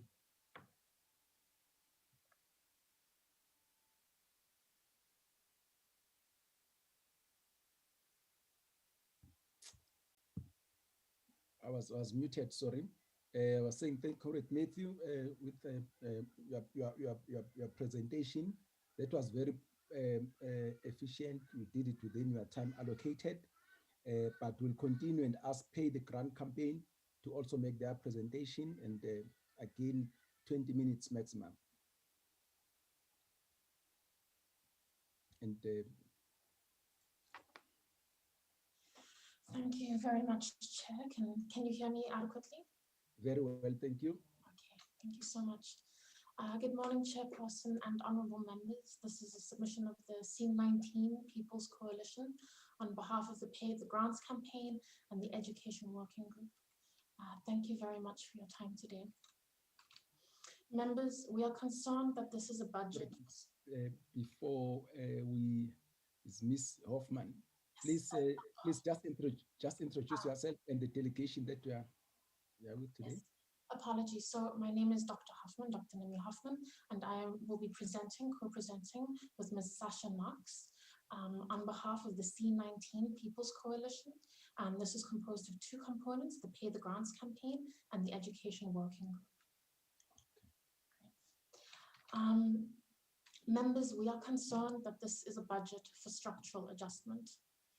In the budget, we see a hollowing out of functioning at the provincial and municipal levels, with incredibly worrying implications for frontline service delivery and people's lived experience of democracy. We are further concerned with the obstacles to public participation and oversight for this budget. 25 billion rand is reduced from the public service wage bill and the provincial equitable share. However, the adjusted provincial budgets for 2020 are not yet publicly available. As a result, there is little detail on how these reductions will be carried out, through reductions in salaries or reductions in the number of personnel, and whether these reductions will focus on management positions or frontline posts such as teachers and municipal workers. The lack of detailed information on the nature of these wage cuts demonstrates a lack of rigor insofar as budgeting processes with complex and possibly unforeseen consequences are not subject to correction by public oversight and deliberation. Such obstacles for meaningful public participation are arguably a step back for democratic process. Members, we are aware that there are hard trade-offs to be made, but we submit the wrong trade-offs have been made. We recommend strengthening institutions for oversight, not cutting their budgets, in order to reduce the billions flowing out of departments in the form of inflated contracts and retrieve the billions lost to revenue and illicit financial flows. Members, if trade-offs need to be made, let the highest paid civil servants take the biggest cuts. Implementing a 1-to-5 pay gap ratio will significantly cut the wage bill and bring management closer to the people. We turn now to the provincial equitable share. 17.8 billion was cut from the provincial equitable share and 1.3 billion was cut from the provincial conditional grants. This will cripple service provision by the provinces at a time when that desperately needs strengthening in order to address the health, economic, and social consequences of the pandemic. With regard to the cuts to the wage bill, government has said that it will carry out the majority of wage cuts in labor-intensive sectors such as learning and culture, a total of 114 billion rand over 4 years in learning and culture alone. These sectors are overwhelmingly staffed by Black women. If the wage bill is cut by reducing teachers' wages, then this will disproportionately harm Black women and further exacerbate the race and gendered impacts of the pandemic. On the other hand, if the wage bill is cut by reducing or freezing teacher posts, then this will overwhelmingly harm poor Black children, since the class sizes of no-fee schools will increase even further. Government has deprioritized basic education funding for years. When taking into account inflation, the total spend on education has declined year on year for the last 4 years, while spending per learner declined by 2.3% between 2009 and 2018. Within this context, such wage bill cuts may undermine the rights to education. By the government's own estimates, 600,000 children with disabilities are out of school and 1 million children without documentation have not been able to access schooling. That is 1.6 million children who are out of school in total. These are mostly poor children in rural areas. Meeting the state's obligation to ensure that these children are brought back into the schooling system will require more teachers, not less. Large cuts to libraries, literacy programs, the Second Chance Matric program, and HIV education programs will all have long-term consequences for the well-being of our people. As we saw during the pandemic, 4 years of deprioritizing education spending left many of our schools without enough water, toilets, textbooks, desks, or teachers to cope. The Department of Basic Education itself, in a presentation to this committee in June, stated that the supplementary budget cuts to infrastructure would have a devastating effect on schools. We call on the Joint Appropriations Committee to reverse these cuts, protect Black women and children, and reclassify basic education as a frontline department in the fight against COVID-19. Turning to healthcare, more than 390 million has been cut from provincial health budgets. These cuts are strategic insofar as they target the system's health strengthening required to implement the National Health Insurance. 240 million is cut from the NHI indirect grant, 42 million is cut from the NHI grant, 52 million is cut from the Health Facility Revitalization grant, 56 million from the National Tertiary Services grant, and 89 million in overall reductions from the HIV, tuberculosis, malaria, and community outreach grant. At the same time, the system of medical aid tax credits has continued unabated. This is an annual subsidy of more than 20 billion rand to the middle classes and far exceeds the subsidies provided to SAA, which Treasury has been at such pains to emphasize. A national health service has been on the cards ever since 1944 and was a central component of the Women's Charter of 1954, but it has never been implemented. First, it was rejected because white people didn't like the thought of using the same health services as Black people.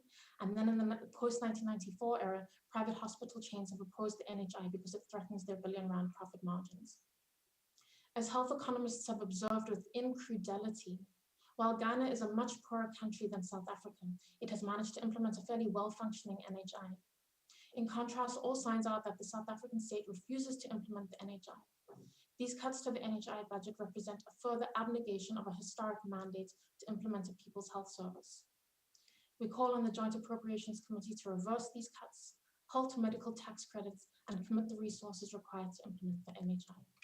Thank you. I now turn to my colleague, Sasha.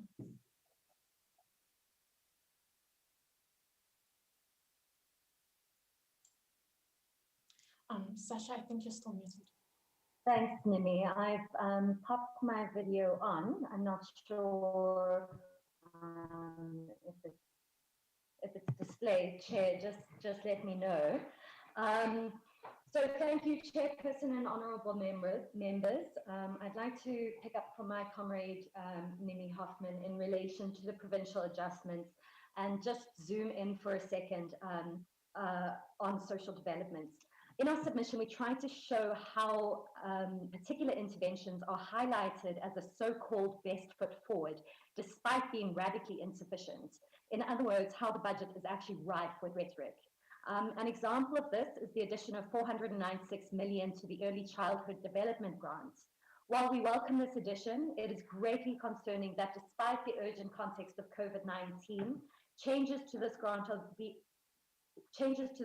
the only changes or emergency measures being implemented for both 19 social developments, other than the inadequate extension of the social relief of distress grants until the end of January 2021, which includes the emergency food relief. Allocations to other critical areas of social development, the purpose of which is to ensure protection against vulnerability, should be more extensively prioritized in the context of severely exacerbated and ongoing vulnerability brought on by the pandemic. Comrade Chair, may I just ask if my video is on? I'm still seeing my comrade Nimi up on the screen. So if we can just get the video up, that would be appreciated. It's outrageous that despite multiple exonerations from civil society and affected communities themselves, which includes our previous submission on the special adjusted budget from the #PayTheGrants campaign, and despite the overwhelming evidence that we are absolutely still in the midst of a horrifying emergency situation, there is zero comments in the NCBPS of any more sufficient social protection or investment in social development, other than the ECD grants and the brief extension of the social relief of the stress grants. While the brief extension of the COVID grants is welcome, the withdrawal of the caregiver grant displays contempt for women and children. And we spelled this out very clearly in a recent statement we made as #PayTheGrants, which is available on the C19 People's Coalition website. The absence of the caregiver grant makes women, and here women with an X, in particular, more vulnerable to the blows of poverty and the negative effects that arise from some of the decisions that are actually made in this NCBPS. So that's my comments on the provincial sphere. Now to move to the changes to local government allocations. We have a concern about incredibly high rollovers within municipalities, particularly those within the Nelson Mandela Bay Metropolitan Municipality. However, the details of that are in our submission, so please refer to our submission for further details on any of these points. While the explanatory memorandum states that there's an additional allocation for the indirect components of the water services infrastructure grants, which seemingly indicates a prioritization for the implementation of water service interventions, this 12 million is reprioritized money from within the Department of Water and Sanitation, meaning that this is not new spend, and that the focus on this area is somewhere else, depriving the functionings of this very same department. What we clearly show in our submission is that there is no new spend here in order to enable service delivery at the municipal level.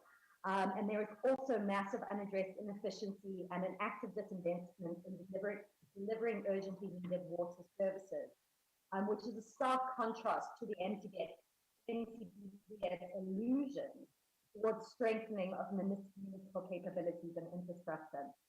Local government conditional grants, as other comrades have pointed out, are particularly hard hit, with reductions of 613 million in order to fund the rescue plan for SAA. The prioritization of spending on state-owned enterprises very much at the expense of frontline service delivery, and at a time when levels of vulnerability are reaching unprecedented heights, is indicative of a general abandonment of human rights principles within the budget and of a tendency to unforgivably neglect those who most desperately need support. From the Department of Cooperative Governance, which is specifically tasked with creating effective service delivery, 180 million is capped from the municipal infrastructure grant, and 12 million is capped from the Integrated Urban Development Grant, which are explicitly responsible for providing infrastructure for the poor and for eradicating basic municipal infrastructure backlogs for poor households, respectively. This disinvestment in service delivery for the poor within the context of the pandemic is nothing short of reprehensible.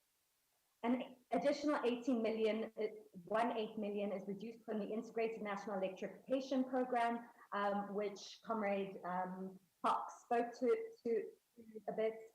These cuts are incredibly worrying when Eskom remains the primary entity responsible for service delivery of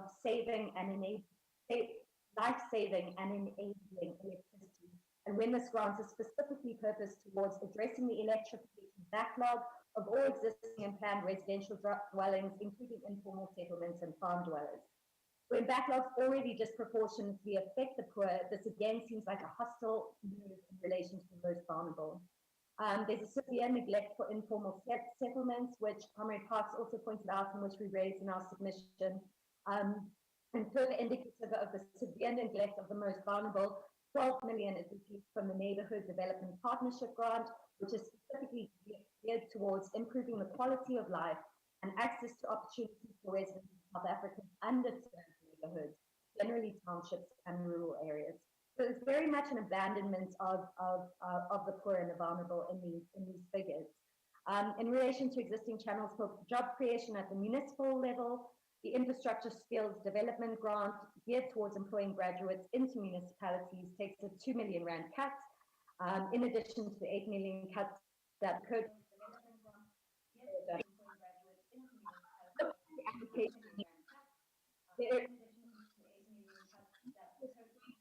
simply not a priority at this time, despite municipality being an indispensable provider of service delivery.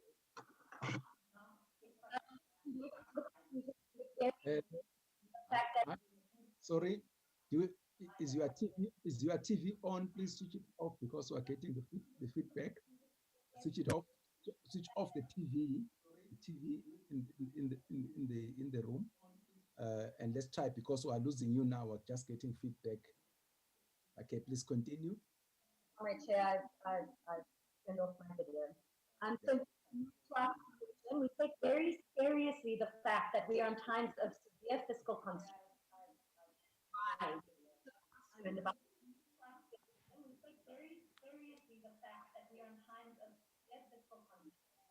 There's no way out without reducing inequality in this country.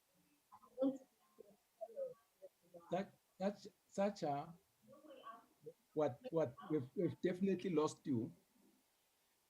What happened? Comrade Chair, I'm still here. Can you not hear me? That's better now. Okay. So I was just wrapping up and saying that as we have stated before, there is no way out from this crisis without drastically reducing inequality in this country, and the MTBPS fails in this regard. We desperately need efficient and creative policies to match the complex challenges of the moment. This is one of the reasons why we are demanding the extension and increase of both the social relief of distress grant and the caregiver grant as a first step towards the implementation of the universal basic income guarantee in South Africa. The UBIG is a good policy option at this time because the single measure has multiple proven benefits which would address some of the dire neglect we've already spelled out. None of this is to say that a UBIG should substitute for adequate service delivery. However, we do see a UBIG as a vitally important and urgently required measure for the current and future context. What we need now is system strengthening, including through the increased capacitation of the provincial and municipal spheres of government, as well as appropriate, comprehensive, and fiscally responsible interventions that adequately serve the people, not just new names or failure to deliver. So that wraps up our presentation, and if you'll indulge me for a second, Comrade Chair, I would just like to Obviously, civil society members don't engage, as openly as other honourable members in this space.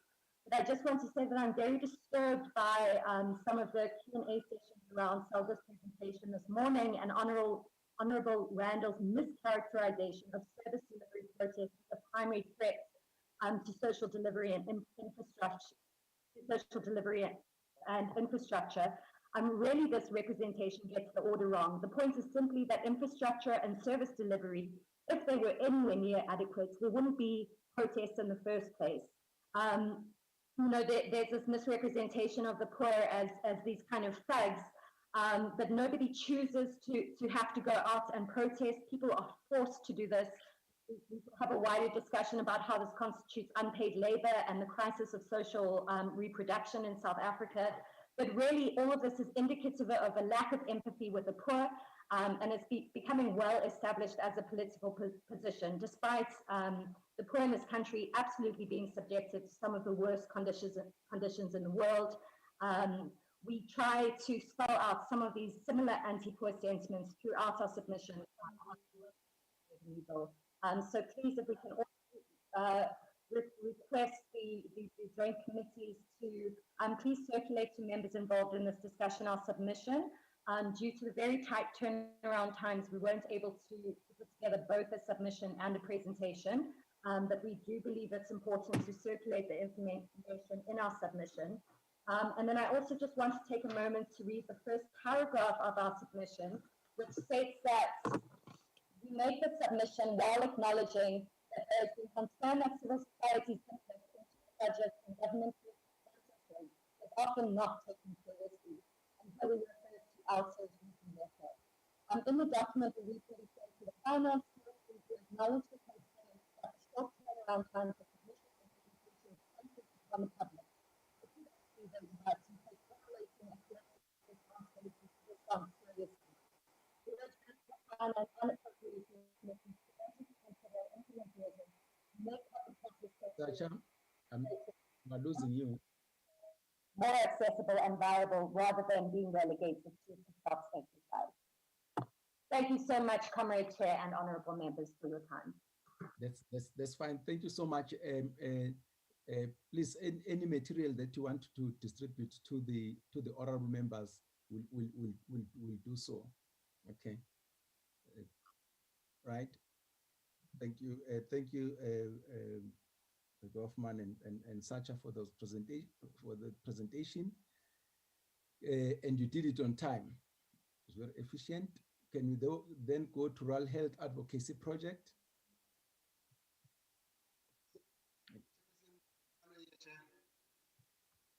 Yes. Yes, Chairperson, I would like to explain the issue of Rural Health Advocacy Project. We have been up until yesterday evening around 4 or 5 before we sent out the link. We're in contact with our colleagues. They intended that they wanted to make a submission, but unfortunately, as at the time we were sending out the link and all the documents, they had not submitted the presentation and the submission. However, we felt that rather than removing them, let's put them on the agenda so that we can explain to the committees what had happened, Chairperson. So as things stand now, these are only the stakeholders that have submitted, which indicated that they wanted to make a submission. They did not submit the written submission, Chair. Is Rural Health Advocacy in the platform? Are they there? No, I did not notice them, Chairperson, unless my colleagues accepted them, because we are co-hosts, so we accept different stakeholders. Okay. No, I'm sure they'll be hearing. Rural Health Advocates Project, are you on the platform? Did you join the meeting? Because we definitely would like to give you an opportunity to interact with the committees. Rural Health Advocates Project, are you there? Comrade Chair, if I may... Please come in, Sacha. Thank you. I actually spoke to Russell Rensburg from the Rural Health Advocacy Project this morning because I saw that they were on the lineup. Apparently, the person there who was working on the submission experienced the death of a very close colleague. So I think that that unfortunately interfered with their capacity to submit and present today. But just to tender apologies, as far as I know, assuming no one from RHAP is on this call, just to tender Russ Rensburg's apologies. No, that's fine. Secretariat, I would like you to get their written submission, because that can only enrich the interaction of the committees with the public. So yeah, no, thank you for that explanation, Sacha. Can you then, honorable members, you know what, and that is Chairperson? My hand is up, Chair. Please, Chair. Co-Chairperson, thank you very much. My hand was up. I actually want to speak to this issue of receiving documents late or in the meeting. I just want us to be firm enough to take a decision to say, if you haven't submitted your presentation and expect us to come and listen to you, we must not allow those. And this must also go to departments. It makes our life difficult, and really it makes us think we are not being taken serious as Parliament. I understand the explanation as of today, but going forward, all participants, we know the importance of public participation, but we are not, we must not be taken for a ride. We need to go through these documents and be able to engage on them. If you have not submitted, please, we will not be given, you will not be given an opportunity to speak on the matter. I'm appealing, please. It's very disturbing. Thank you. Thank you, Comrade Chair. That will be noted, and I'm sure the Secretariat is also noting that. So you'll be informing the people who are supposed to appear before the committees that we definitely going to be stricter on that. Thank you so much. Honorable members can, and the Secretariat will help me with the hands. Let's show the hands. Want to interact with COSATU and the presentation by Dr. Hoffman and Sacha.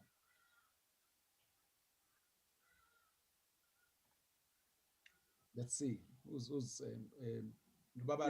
we have two now, Chair. Honorable Ryder and Honorable Joseph.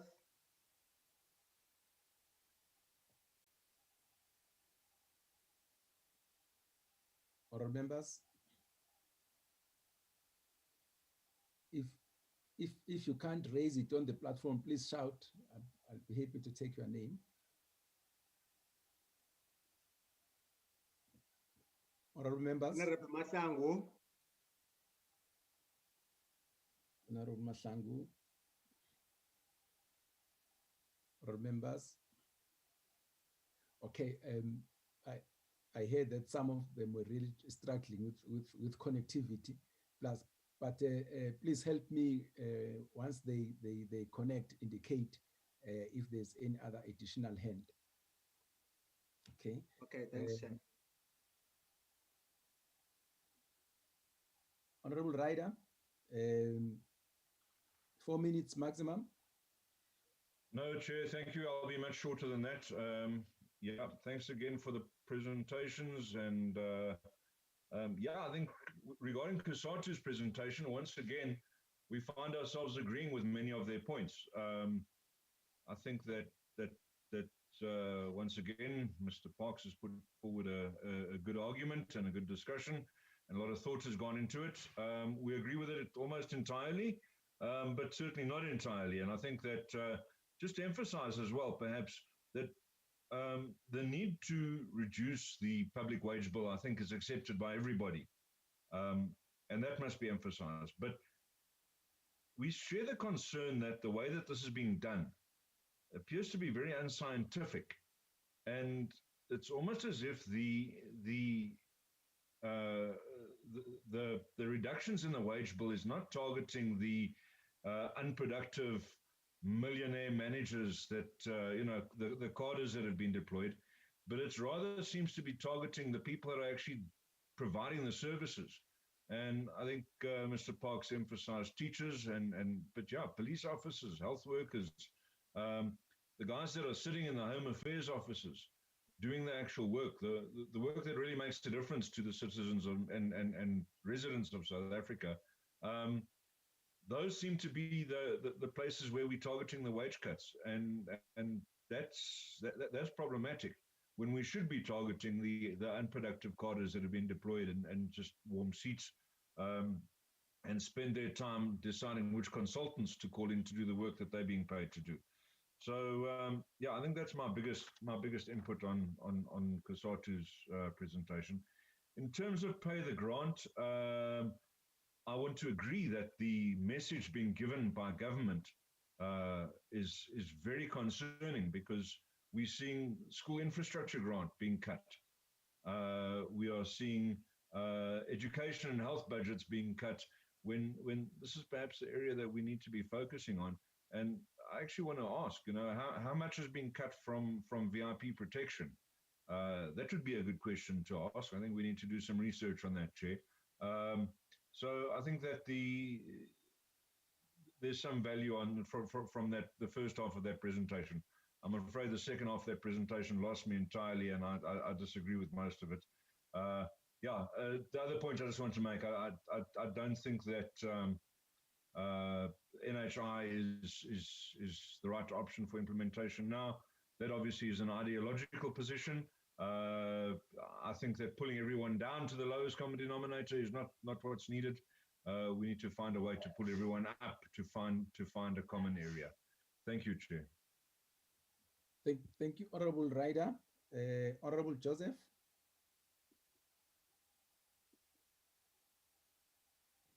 Thank you, Chairperson, and thank you to all the stakeholders for the presentation. And it is very important that we continue with public participation. But Chair, it is very important that we note what we hear from the stakeholders. We can't just go through this as a normal tick box. We need to start taking note of what we hear from all the stakeholders out there. Just with regard to Mr. Matthew Parks, I support the idea of to capacitate SARS. Very important that we get that 5 billion and the other shortfalls that they are dealing with in terms of revenue collection. And then Mr. Parks make the comment about Titanic, it's just, we're just moving chairs on the Titanic. And I think the important point that I want to raise is who is the makeup of the Titanic? I think who's the role players, who's the people on there? And I think Kusatu is one of the people on the Titanic. And I think we need to engage on what is our roles to save what we can save and what must be saved. I disagree on centralized procurement. There's enough records that government cannot manage this in most departments on a national scale, and then decentralization is the way to go. And decentralization will also give smaller, medium companies the opportunity to tender in government and spread the job opportunities for companies. On the wage bill, the 35%, if I get it, it is the wage bill, but what about the total cost of employment? What is that other percentage that makes up, even taking us up to 59%, close to 60%? So I think we need to chat about that, talk about that. I support the role of ESCOM, critical. I support Kusatu there. And then I want to say, yes, I also support that we must save jobs. But the question we must ask, how do we save the jobs and also help the millions of people unemployed, that is unemployed? We cannot just keep the budget for those who have a job and have all the benefits. And maybe we must start talking about the benefit structure. Maybe we must start talking about the operations of government, the transport, the uniform, office rentals, all other goods and services. Perhaps there, before we even talk about the wage bill in itself, looking at the other total, other items on the budget that makes up the total cost. I'm sure we can move forward in that, in that we are all on this Titanic and all have to make a contribution, otherwise we all go down. In terms of Dr. Hoffman, I agree with particularly the children that are not in school and the social challenges attached to that, and the support to ECDs long-term, the benefit it means for our country. And I agree with Sasha on that protest that we experience on a daily basis. And I think we didn't discuss this with Salga, but I think we need to, at some stage, engage with this. That people are allowed to protest within the law, but we need to focus on more positive things that happens in municipalities, but at the same time, public participation in communities and engagements will help us to reduce the unnecessary protest and destruction of properties.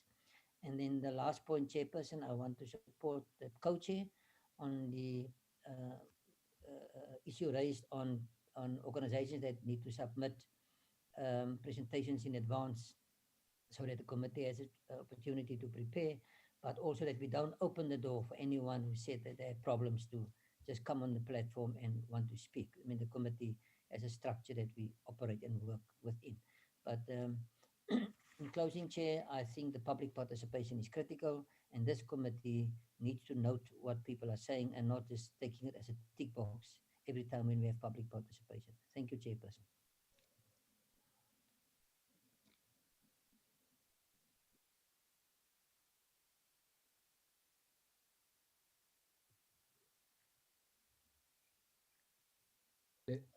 Sorry, I was muted. Can Honorable Matafa come in before the chairperson comes in? Thank you very much, Chair. I apologize. I was struggling a bit with connectivity, hence I had to send you a message directly requesting to be noted. Now, thank you, Chair. Maybe let me start first by welcoming the presentations. I just want to maybe check just two things from COSATU in particular. Maybe before I do that, Chair, I apologize if whether Honorable Oakham is responded to on the voting patterns of the by-elections yesterday. I think maybe what is required from their side is to go and analyze if whether the message and particular picture that they are sending as we speak now, it's relevant to attract voters, because the voters are very clear in how they vote. And I find it very sad that an honorable member will say when people are voting, exercising their democratic right, is a sign of insanity. I will leave it there, Chair, and reveal on our attainment as the ANC of 75% plus voting turnout and victory yesterday. Chair, on COSATU, just two issues.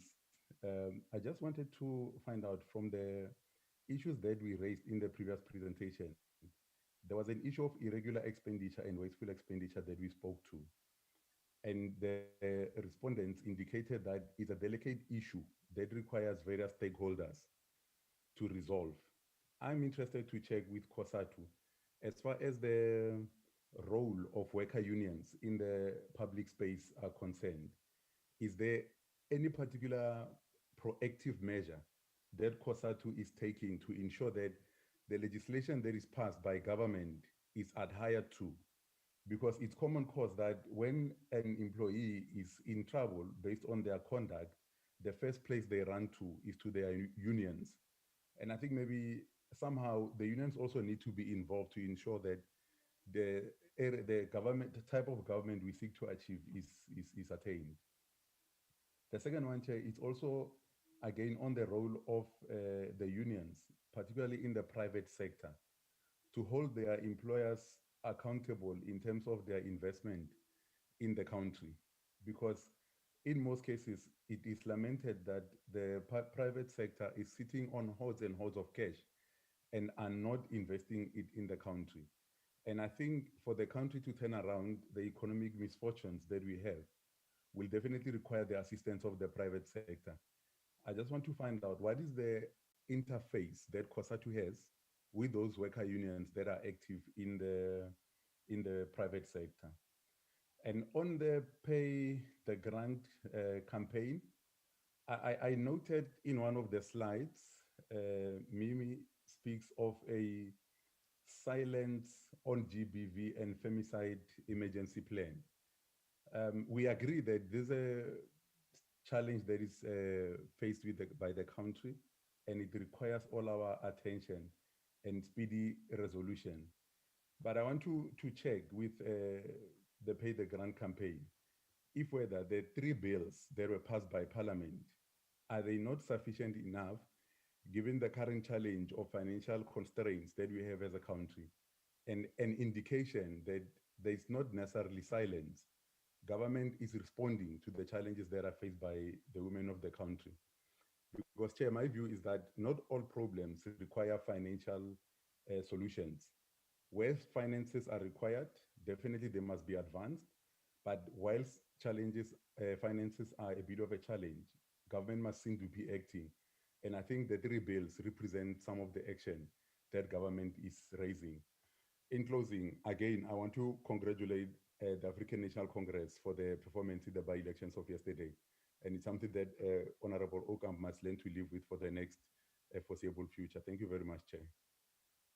Honorable Chairperson, just on the point of order there. What's the point of order? Honorable Chairperson, I did not say that the voters are insane. I say that the ANC are insane by nominating the same people for positions, the same people who stuffed up. Chairperson. Honorable Ocampo. Chairperson. Yes, Honorable Lenzana. Chairperson, what this means then is that this should be taken up. Because look, we are within the precincts of Parliament. It cannot be that honorable member continues as he does. Because if then we have to go to records, because what he said was that he was questioning the insanity of the electorate which elected people into offices. Honorable. Yes, Order. Honorable. Agreed. Agreed. Allow this. Honorable Chairperson. Yes. Honorable Chairperson, I'm taking the comment very serious, and on what Honorable Ocampo have said. I think the language that he has used is unparliamentary, that the ANC is insane. And I'm going to request you, Honorable Chairperson, to make a ruling that Honorable Ocampo withdraw that word. It's not parliamentary. It's not in the spirit in which we are working. Honorable Ocampo, let me start with the first one. I don't remember what was said. Honorable Ocampo, did you say that the voters are insane? If that's what you said, would you withdraw that so that we can proceed? Honorable Chairperson, I said that Albert Einstein said that insanity is doing the same thing over and over again. What is insane to me is for the ANC to again put it. I'm saying you what I said. I'm telling you what I said. You asked me what I said. I'm saying that it is insane to put the same councillors in place of municipalities that stuffed up those municipalities in the first place. That is, to me, is insane. You're doing the same thing and you are expecting a different result. We can go back. I did not mean to be unparliamentary. I just think that it is absolutely ridiculous to put the same people in positions who could not do the job in the first place. And that is what the ANC is continuously doing. Okay, you know what? Honorable members, I think I will go back to the records and we'll check that, and then we must come back and rule on this one. Okay. So can I allow Honorable Lenzana to come in before we come in, Honorable Mahlangu? No, I'm covered, Chair. I'm covered. Okay, thank you. Honorable Mahlangu. Chair, with due respect, I respect your ruling, but I think you have heard, as Honorable Ocampo is trying to explain what he said, he's still insisting that we are insane, and I believe I'm not insane. You are not insane, and it's about time that we implement the same rules that are implemented in the committee. It's better that the insanity that you are referring to has shown you flames. You have lost. Yeah, you are the biggest in the whole thing. Yes, I agree. Members, Honorable members, can the meeting get back to order? As I said, that we'll check that one and then we'll make a ruling. Can you then continue, Honorable Mahlangu? Thank you, Chair. Can I request the host to flag the COSATU presentation, slide 2? Slide 2, please.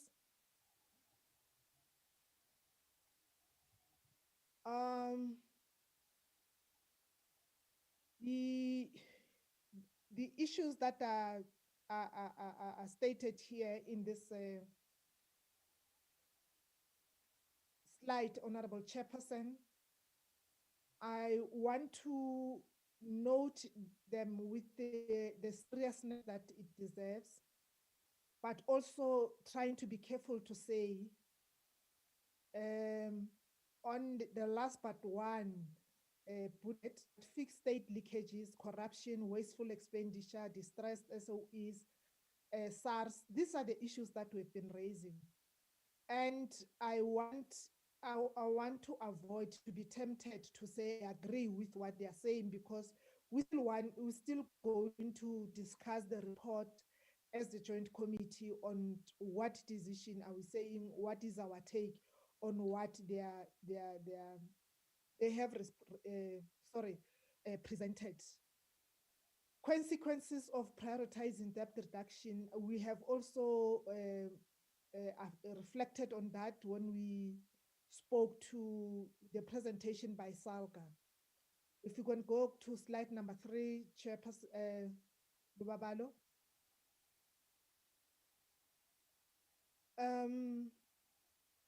The outsourcing of bill to workers, and agree with the need to manage debt trajectory. I wanted Comrade Parks to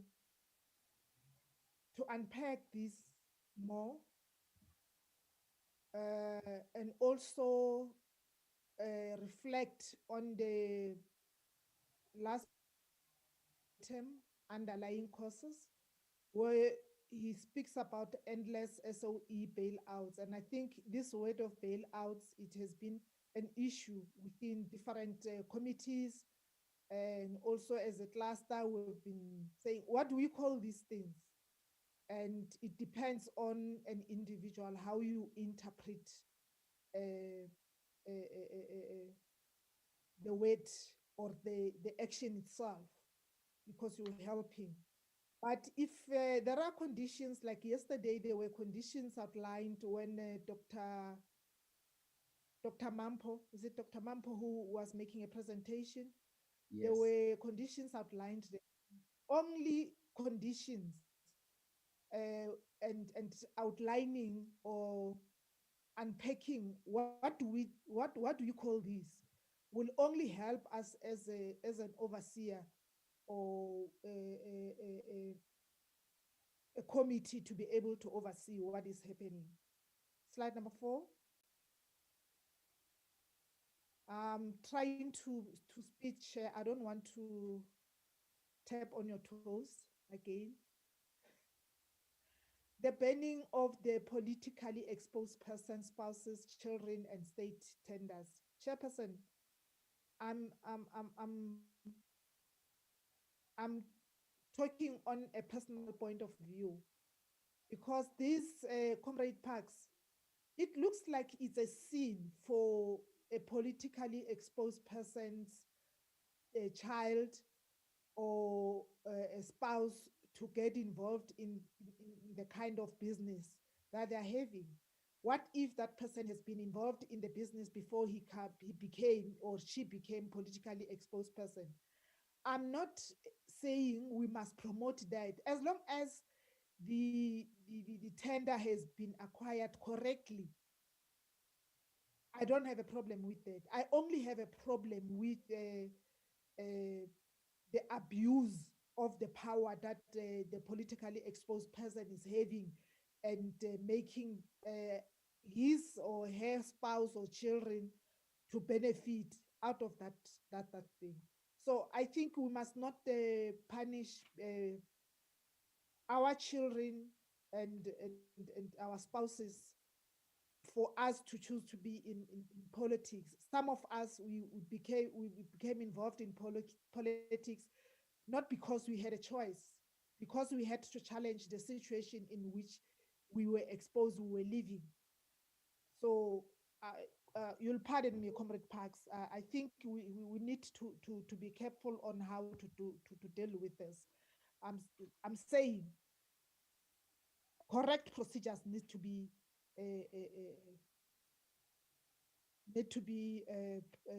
followed, because we will go to an extent of saying children of politically exposed people must not work in government.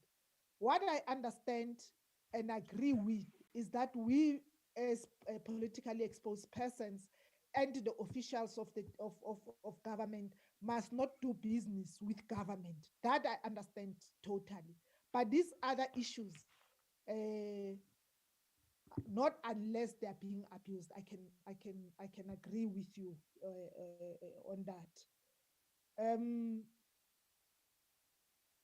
The issue of the, what slide is this? This slide 3. There's somewhere where you talk about the compromising of our frontline workers. I think it's slide 4. Chair, I think we have been talking about this, and under no circumstances should we agree our frontline workers who are taking risk for us to be healthy, to save our lives, to compromise them. And do a grandstanding when we talk about them, but in terms of what is due to them, we are compromising them. That must not be the case. And I'm struggling, Chairperson. You can see I don't want to get involved in the issue of the wage bill, because I don't want to take away the powers of the Public Service Bargaining Chair Council, because that's where I think, Comrade Parks, you have already started engaging. I have seen yesterday or a day before yesterday, you have started engaging. And at times one get frustrated to think that I think I can go back to being a shop steward and deal with this thing. It's just not make sense, Chairperson. It doesn't make sense, because you say these people are so important to the country, but at the same time you want to compromise on them. We have played our role as politicians in terms of the contribution that we have done, because we had the luxury of working from home, but also taking the responsibility that we represent the voices of the voiceless. But these doctors and nurses and police, public servants, it's not something that is nice to them. They think we are taking them for a ride. And there's also where, Comrade Parks, you spoke about the issue of the managers and is it the managers and I don't remember the slide. Reduce management packages. Where you spoke about, actually on that slide, you spoke about the corruption and the consequences. And for me, when I read that, you'll correct me, it's like you're saying the focus should be on senior managers and the politicians. And I think all COSATU affiliates and also COSATU itself has a code of conduct. It doesn't mean that belonging to a union that is affiliated to whatever federation then you are allowed to to to to to to do the wrongs. If we are fighting corruption, if you are saying we want to deal with corruption, it must be everybody, irrespective of the position that you're holding. Everybody and anybody must be dealt with. This issue of the business flight, it comes again, and I remember the EFF have for several times raised this issue one in the previous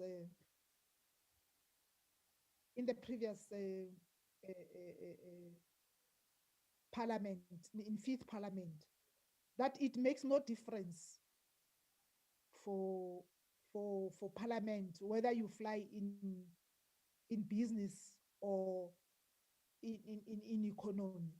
I don't know how real is this thing, but I think we need to look at things that will make a serious impact, a very serious impact that will save the country and contribute to the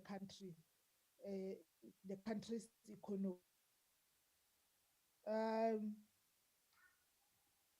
The single public wage, I think it will help this eruptive and unlawful protests that we see, and the more united the workers are, the more the volume or the weight of their voice will be heard, and the more organized the country will be. I want to, I think this is something that in my previous life I started talking about it, and I see it's coming back and it's being re-emphasized. I know the importance of having a single public wage system. What is captured on slide 7? I think it's good.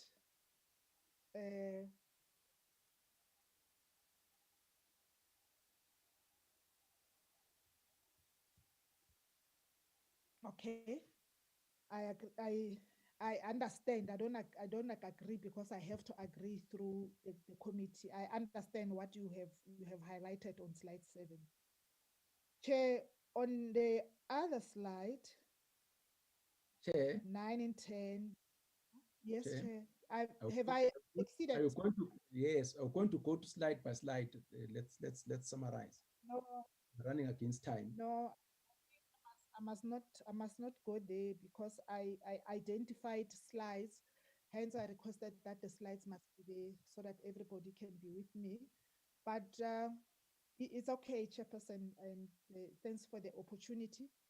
And joining Honorable Matafa, I was going to say Matafa Urata una le murusu, mara I think murusu wa hao berekile. Keep it up. Sure, Amandla. Okay, thank you, Honorable Co-Chair. Quickly, I think let me make this statement that the solution to the sustainable solution to the problems that we are facing, whether it's budget, whether it's division of revenue, bill, and so on, it's in us getting the economy back to a growth track. Come again? Your head is cut. Can you adjust your That's again? better. Thank you, Chair. What happened now? Let me write in You are fine now. Okay. No, thank you so much. I just wanted to say the main thing, the way out of this budget challenges that we're having, whether we're talking about DORA or any other part of the budget, is for us to get the economy back to the growth trajectory. Anything else it's not sustainable. So I agree with COSAT when it comes to that. But I just want to ask COSAT what do you think the role should be in ensuring that the economic reconstruction and recovery plan, as pronounced by the president on the 15th, what do you see the role of the workers in general and COSAT in particular in ensuring that we get the economy back to the growth trajectory? With that, again, the question of the role of COSAT in ensuring that we get we prioritize locally produced goods. What do you see the role? I know the portion that you take when it comes to localization. That's what you want. But what do you see the role of COSAT in ensuring that we do get a local manufacturing, and again we ensure that the state buys locally produced goods as we procure for the infrastructure, as we procure the goods and services that the state buys every year.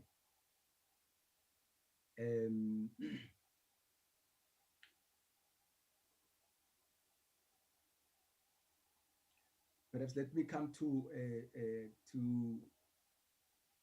Coalition 19, C19 People Coalition. That's what Dr. Hoffman and such. Your presentation. I looking at your presentation. I don't know. I would like to hear your comment.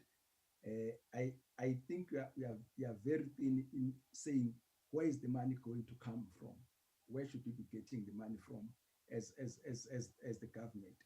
The issues that you are raising, that it should be funded, I think we would agree, but we are very thin. I don't know whether you have applied your minds as far as that is concerned. You do raise an issue about SAA. I just want to, because the assumption is always that SAA does not have workers. What's your attitude towards the workers of SAA and their dependents? Because when in most cases when people talk about SAA, it's as if there are no workers there. As far as I know, there are workers at SAA, and that people are so much dependent on those workers. I don't want to get to the impact of SAA on the economy in general, but I just want, in particular, what's your attitude? What should happen to the workers of SAA? Because you seem to be saying that SAA should not be recapitalized. I think I would like to leave it at that, and I'll allow C19 the C19 People Coalition first, and then COSAT will come after that. Thank you, Honourable Chair. I want to start by very strongly emphasizing that when we're talking about policies in closed-off sectors like this, we're actually talking about human lives. So infighting between ANC and DA taking up a large portion of this space, that's really unacceptable for me. I was battling to know in some of what has followed my input here, to know whether we are in the space to gather civil society input, or whether we are in the space to hear Parliament's response to civil society's input. And I just think that it's absolutely outrageous that the space, the people you hear from the least are civil society. You must remember that the people who are sitting here have whole collectives behind them of people who have contributed to this work. And this kind of dismissal, you know, I wanted to make clear that we are participating in the space despite the problems, because I think that, you know, it is a mandate to encourage public participation. And I would like to thank Comrade Joseph for pointing out how critical public participation is. But the reason public participation is so critical is because we are often people who are on the ground, seeing the realities on the ground. We are not removed from the realities of this country. Civil society input should be treated as expert input, and it should be treated as critical. And there should be far more time in these processes to engage with the civil society experts of these realities on the ground. Many times these presentations also, have input directly from affected communities, and that's definitely the case with hashtag Pay the Grants. All of the work is collaborative, and all of it draws on this knowledge from the ground. Let us not treat these spaces as if that knowledge is unwelcome. In this context, I'm absolutely outraged that Honourable Ryder deemed fit to just completely disregard my input in the presentation, saying that he agreed with the first half, but we can just let go of anything from the second half of the presentation. It boggles my mind how an honourable member may find half of a presentation applicable and a second half not, even though the presenter of the second half was involved in putting together. The same people have been responsible for both sections of the presentation. I want to emphasize that this is thoroughly researched and substantiated. Not a single point that we make within our presentation has not been thoroughly researched and substantiated. And that's an incredibly difficult job when the numbers in themselves are incredibly alienating to civil society. There's a lot of rhetoric, as I have pointed out, so a lot of stated focus on so-called priority areas, but then the numbers just don't add up. Making sense of this from a civil society perspective is a huge ask, and it's a huge ask within the incredibly limited turnaround times. So the fact that we are here, I demand respect for the input that we tirelessly work to submit to Parliament. Moving on from that, a point that something I do want to do just before getting on to addressing a couple of points is just to re-emphasize a little bit of what I was stating in the conclusion, because I believe that my connection was quite bad, and I think that some of that got lost. The thrust of our presentation shows how there's a complete disinvestment in the municipal and the provincial spheres of government. And often, a point that we make is that we are being asked to believe in these new kind of policy interventions and, these new fancily named projects and programs, when there's absolutely no indication that, we have any kind of history to sticking to the implementation of programs that we identify. So an example of this is the GBV and femicide point that was raised. I mean, we can have plans coming out of our ears. We can have 3 or 4, I believe the Honourable Member referred to 3, but if there is no allocation for implementation of these plans, or if there are no adequate indicators to measure the impacts of these programs, implementation is simply not going to happen. And it's outrageous that the President can refer to the second pandemic of gender-based violence and femicide while cutting the caregiver grant, which has severe implications for those who are subject to gender-based violence and femicide. But also that both in the special adjusted budget and in the NTBPS, there are absolutely no allocations to the so-called priority emergency. I mean, it's completely shocking, and this is why civil society have had to start grappling with the numbers to try and unravel some of this rhetoric that is happening.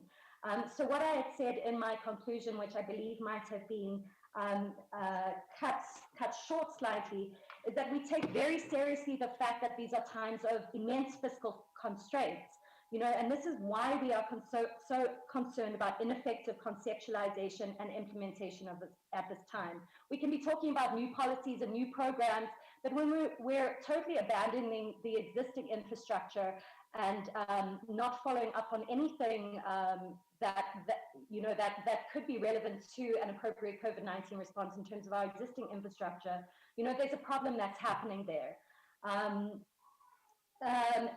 As we've stated before, there is no way out of this crisis without drastically reducing inequality in this country.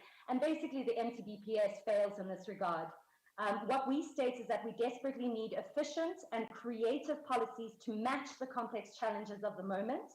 And this is one of the reasons why we are demanding the extension of an increase of both the social relief of distress grants and the caregiver grants as a first step towards the implementation of a universal basic income grant in South Africa. We believe that a BIG is a very good policy option at its time because the single measure has multiple proven benefits, which would address some of the dire neglect that we are unfortunately seeing in this MTBPS. And none of this is to say that a BIG would substitute for adequate service delivery, but we do see it as a vitally important and urgently required measure for the current and future context.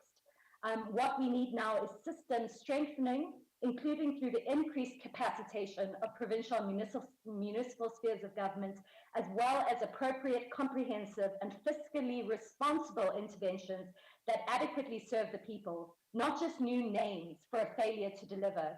And so when Comrade Chair asks about whether or not we have considered, you know, the financial modeling, and if we have put any thought into where the financing for something like this should come from, I mean, we have spelt out positive options for financing multiple times in multiple submissions, both to finance and appropriations, in submissions in statements that we have made as the C19 People's Coalition.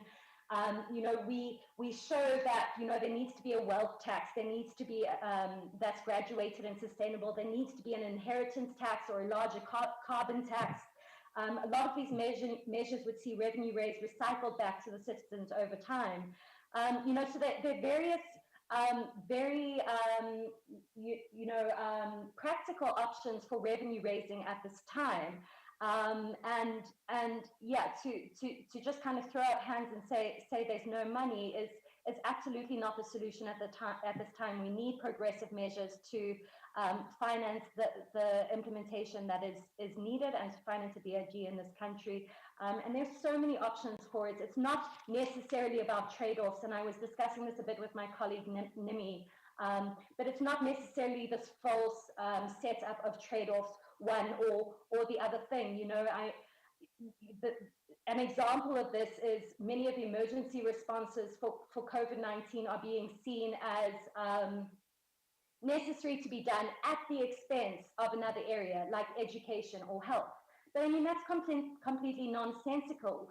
The emergency of the moment should be showing us the importance of being adequately prepared to face such uncertainties and you know, to address the humanitarian crisis in this country. Excuse me, I've lost my train of thought a little bit, but basically there is no. So when we talk about, for example, the NHI, you know, we are looking at the strengthening of primary healthcare systems towards the implementation of the NHI, and that is a measure that could very much complement and contribute to an adequate COVID-19 response.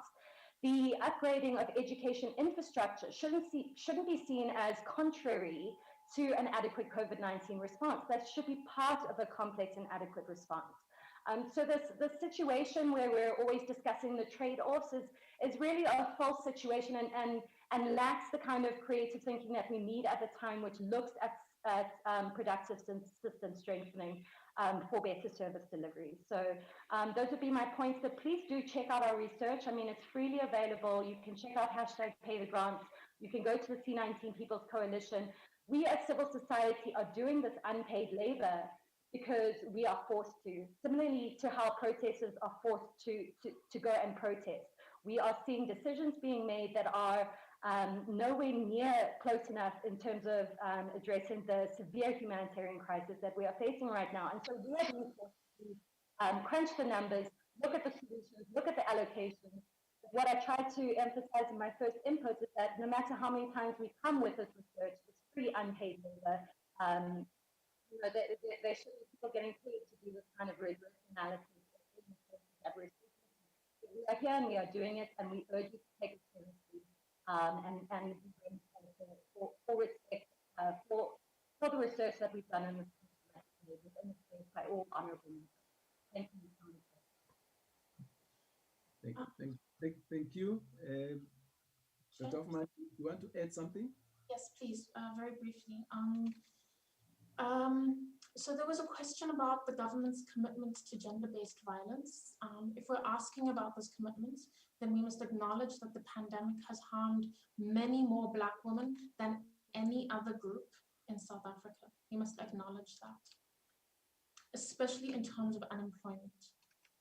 Yet government wants to make wage cuts in sectors that are mostly staffed by Black women, such as learning and culture. These wage cuts are a form of economic violence against Black women. Second, there was a comment about the national health insurance being the lowest common denominator. When public health is chronically underfunded and the middle class receive generous subsidies to use the private sector to the tune of 20 billion rand a year, then there is little incentive to ensure that the public sector does a good job. If we want it to work, we all need to use public health and put in the time and effort to make it a success. Last time we faced a pandemic, it was our public sector that stepped up to the challenge, not our private sector. In response to HIV, the public sector implemented the largest ARV program in the world, saving an estimated 1.72 million lives and increasing life expectancy by 10 years within a decade. Public health is not the lowest common denominator. It potentially represents the very heights of human achievement. Finally, to add to Comrade Sasha's comments about where to source the monies, we have again and again emphasized the needs for progressive taxation in forms of income tax and wealth tax. However, we are very concerned that there are cuts to the budget precisely in areas which would reduce illicit financial flows in the form of cuts to SARS, in the form of cuts to the customs union. So if we want to improve our financial situation as a country, we cannot be cutting the budget to the very institutions that are intended to source revenue for our society. That is going to put us into a debt spiral. I'm hoping we have addressed all of the comments, and thank you so much for your time today. Thank you so much, C19 People Coalition. Can I ask Matthew Kosatu, please come in? Sure. Okay. Miller, thanks very much, Comrade Chair, and thanks to the members. I think it's a positive thing, Comrade Chair, when the DA agrees with COSATU. It shows that we are taking our crisis seriously as a country, and we're working across the political party. Shouldn't you be worried? I would be worried before, Comrade Chair. In fact, I would demand a special parliamentary rule to ban the DA from agreeing with COSATU. But given that, right now, given our challenges, there's more that must unite us than divide us, irrespective of political party T-shirts.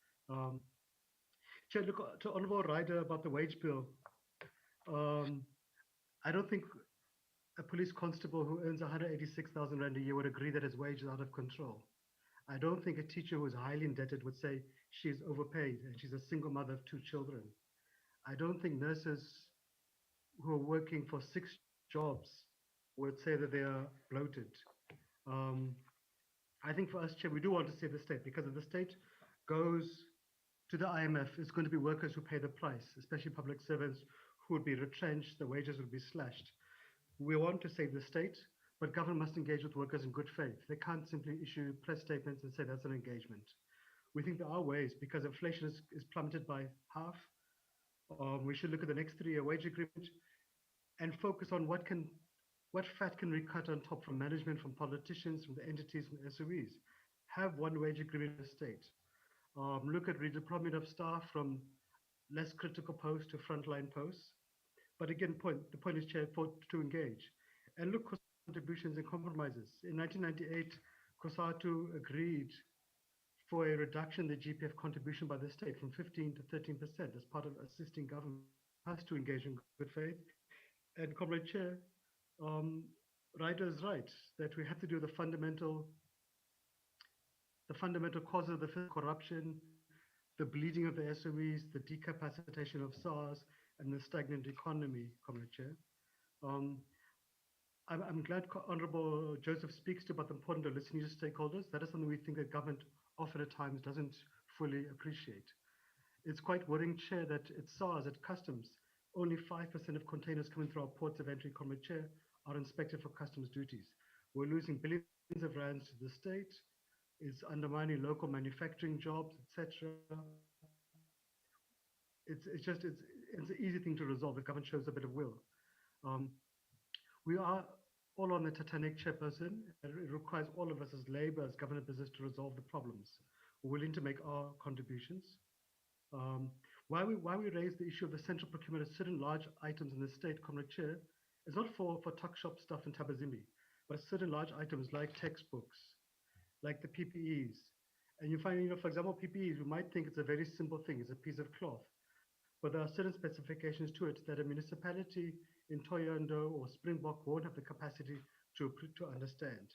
If you can have large procurement, you can affect the scales of the economy, you can save money to the state. But also, Comrade Chair, what we saw in the PPEs is a mass looting exercise across the state. And that's the problem with over decentralization in certain areas. Chair, we are worried about the brain drain in the public service. And as you implement a wage cut for 4 years, we must expect a flight of skilled workers coming out and overstretching of the state capacity. Chair, it would be very interesting if the colleagues in the private sector could come to the party around the wage gap. You have in the banking sector, the CEOs of the big 5 banks earn 150,000 Rand every single day. Bank cashiers earn 300 Rand a day, yet they're being retrenched. You have in the retail sector, the CEOs of the big retailers earning about 500,000 Rand a day, as compared to the 60,000 Rand a year they pay cashiers. Similarly in the mining industry. So if we really want a social compact, we would expect the private sector to come to the party. But also, Comrade Chair, if you pay people peanuts, who is going to buy our locally produced products that we demand to be stimulated for the economy? Someone who's broke can't buy much. There's not enough retail alone to stimulate the economy. Chair, to Honorable Matafa, look, on the role of unions around wasteful expenditure, I think many of our unions have played their role around exposing it. You recall, Comrade Chair, that 2 of our SAMU shop stewards in Toyondo, Vembe municipality, were murdered for blowing the whistle on the VBS corruption. No one has been arrested to date. There are many laws that, Comrade Chair, have been passed by the Parliament, which to date have not been implemented by government yet. There's a PIC amendment bill, the President hasn't signed it. The truly also delaying it. There's the Political Party Funding Act, which all parties, I think except the DA, support, if I'm right, which the President signed, but there's been no implementation date yet. There's the Unemployment Insurance Amendment Act, which government has refused to implement for public servants to date, to provide for parental leave, etc. Raising these issues, Comrade Chair, at Parliament, we are like broken record players, Chair. At NEDLAC, with the Truly House, with the President. But government needs to show some commitment to honouring, respecting the work that Parliament does in passing laws. Chair, around our engagement with the private sector, look, we've been supporting the private sector around addressing the structural reforms, water licensing, digital spectrum, auctioning, etc. We think government does need to respond to those issues much faster, but equally Treasury needs to amend Regulation 20 to allow for investments in infrastructure to unlock it. But of course, you're only going to excite investments if you clean up the SOEs, if you deal with the corruption, Comrade Chair.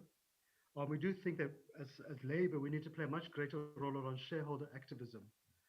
We've been having meetings with the PIC around some of the investments they've made on behalf of the UF. And some of the investments really lead a lot to be desired. You really want to question what is the benefit to workers of some of these investments. The last thing, Comrade Chair, for Honorable Matafa, I would just want to say, as COSATU, we would want to support the ANC in the local elections, but we need to have something to sell to workers. And right now, when workers are being told there's going to be a 4-year wage increase, that we're going to be soft on corruption, that we're going to retrench workers in the public sector, the private sector, it'll be very difficult to convince workers to turn out in the numbers, Comrade Chair, without entering a debate about elections. But I think to sound that warning call to our comrades. Honorable Chairperson Matlangu, we agree the debt issue is not a joke. We must manage it. We can't go the IMF route. But for us, it's about getting the right approach. And I think that's what Honorable Buthelezi is correct. The real solution is to stimulate the economy. If you have companies and workers paying taxes, government will have money to pay down the debt. If you address the corruption, the wasteful expenditure, the SOE crisis, you will ease that burden on the state. Paying nurses too little is not going to resolve the issues, Chair. I think for us, the issue of the SOEs, Comrade Chair, there has to be conditions for the bailouts or the financial injection, whatever we call it. But there has to be clear roadmaps for the SOEs, like we've just drafted for ESCOM, to get them back into feet, to reposition them, to address the structural changes. But Comrade Chair, why we've raised the issue of the politically exposed persons and the spouses and children. Sure, if we were Sweden or Cuba, Comrade Chair, where corruption is not a major issue, fine, you could say, let's allow them to do business, no problem. But Chair, when 10% of our budget is lost to corruption, wasteful expenditure, when public servants are now going to take wage cuts, when public servants are being retrenched, when SOEs are collapsing, and yet we're not willing to tackle decisively the issue of corruption. Chair, we think we have to be harsh. Our members are furious at this issue. They're telling us as COSATU we are too soft in government when it comes to corruption. And this is not a small thing, Comrade Chair. The PPE scandals. You saw people who literally registered a company the day before getting tenders worth hundreds of millions of rands. They had never produced one mask in their life. Yet somehow miraculously, not normal factories which have years of producing and actual workers being employed, children were getting these contracts. And there's a consequence to public servants' health. The infection rate for COVID-19 amongst nurses and doctors, police and prison officers is 6 times the national average, because we were sending these workers to the death with shoddy PPEs produced by people at the age of 21 who had never produced one mask in their life. So we think we have to be harsh here. And what we've simply said is to expand upon the FICA definition of politically exposed persons, and also to extend the ban which public servants already have on doing business with the state. We don't think it's a problem. Chair, we're not saying that the children mustn't do business. Let them do business with the private sector. But whilst the parent is the politician, there's too much influence, there's too much at stake, Comrade Chair. And we think people do have a choice. They can choose not to be politicians. No one is forcing anyone to be a minister or to be a premier. But look, Chair, we had gotten legal opinion from government, from Halton Chido, which has said that yes, this is a rational and proportional intervention. It can be done through a regulation. But Chair, it's clear for us that the existing laws are not sufficient to deal with this cancer of corruption. I think, Chair, let me just get quickly to the end of time pressures. I think Honorable Matlangu is right, Comrade Chair. We are compromising frontline workers. We've given them shoddy PPEs. We are freezing the posts. We're cutting the wages. And already within the state, there are retrenchments in some of the entities like SAQA, CSIR, the SAA, SA Express, etc. We've not seen any cuts on politicians, Chair. We've not seen much recovery of stolen assets. We've seen very few managers or politicians being held accountable. We all know who the culprits are. We've seen the commissions of inquiry, Comrade Chair, but the feeling amongst workers that there are no consequences for the well-connected. Chair, the last thing, Honorable Matlangu, about the issue of business class flights. Look, one is the issue of cost. There is a significant cost difference. But second is symbolically. If you're telling workers to tighten their belt, then politicians must lead from the front as the vanguard, Comrade Chair. Then lastly, Chair, to Honorable Chairperson Buthelezi, I would agree with the Honorable Chairperson 200% that the real solution is fixing the economy. You have to address the fundamental issue to be sustainable. We hope government would appreciate that. Around our role as COSATU on the Economic Recovery Plan, we played a significant role in drafting it. We're now establishing 4 working groups at NEDLAC to hold government and the private sector accountable for its implementation, Chairperson. We'll meet again on Monday. There's also a specific role for affiliates in different sectors of the economy to make sure that it happens at their sectoral level. Are we buying locally produced clothing, locally produced vehicles, etc., locally produced agricultural products, etc., but also to look at alternatives to retrenchments, Comrade Chair, to see how can we use workers' investments to stimulate the economy, which we're already doing, Comrade Chair. The 60 billion rand that the UFO spend is workers' money. The money we are mobilizing for to reduce Eskom's debt is workers' money. Workers have never been on an investment strike, Comrade Chair. Then, of course, Chair, we are engaging around structural reforms to help unlock economic growth. Let me stop there, Comrade Chair. Let me not abuse your indulgence too much time. Thank you, Comrade Chair. Thank you so much, COSATU, represented by Comrade Metu Parks.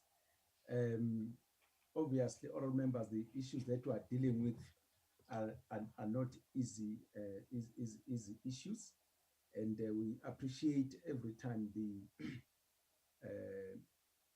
civil society, in whatever formation they come to us, coming to share with us, because as we are saying, that for us to get out of the challenges that we are in now, we need everybody to put the shoulder to the wheel. All members, I don't want to spend a lot of time. I don't know whether Honorable Matlangu have something to say. Honorable Chair. Chairperson Mlenzana here. Yes, Honorable Mlenzana. Just a ballot question to Comrade Mark, which would need less than 15 seconds. Are these? Once I start opening questions, I won't have a reason to stop other people from asking questions. So remember that I ask you, please allow me to suppress your question. No problem. No problem. Thanks, Chair. No problem. Thank you so much. Honorable Mahlangu, co-chairperson, are you there? Okay, thank you. My parting shot, honorable members, as I was saying, that we are dealing with very important issues here, issues which affect the lives of our people. So it's very important that every second, every minute, every hour that we have, we try to use it towards solving the problems that our people are facing, which have been obviously impacted by the COVID-19 pandemic. In that regard, I'll just request that we try and keep the decorum of our meetings as we have been doing before. Let's not degenerate to things which are not going to advance us. With those few words, thank you again for the participation of COSATU to paid the grant campaign, that's the C19, and your indulgence, honorable members. The meeting stands adjourned. Thank you. Thank you, Chair. Thank you very much. Thank you. Thank you, Chair. Thanks, Chairperson. Thank you. Thank you. Thank you. Ciao. Viva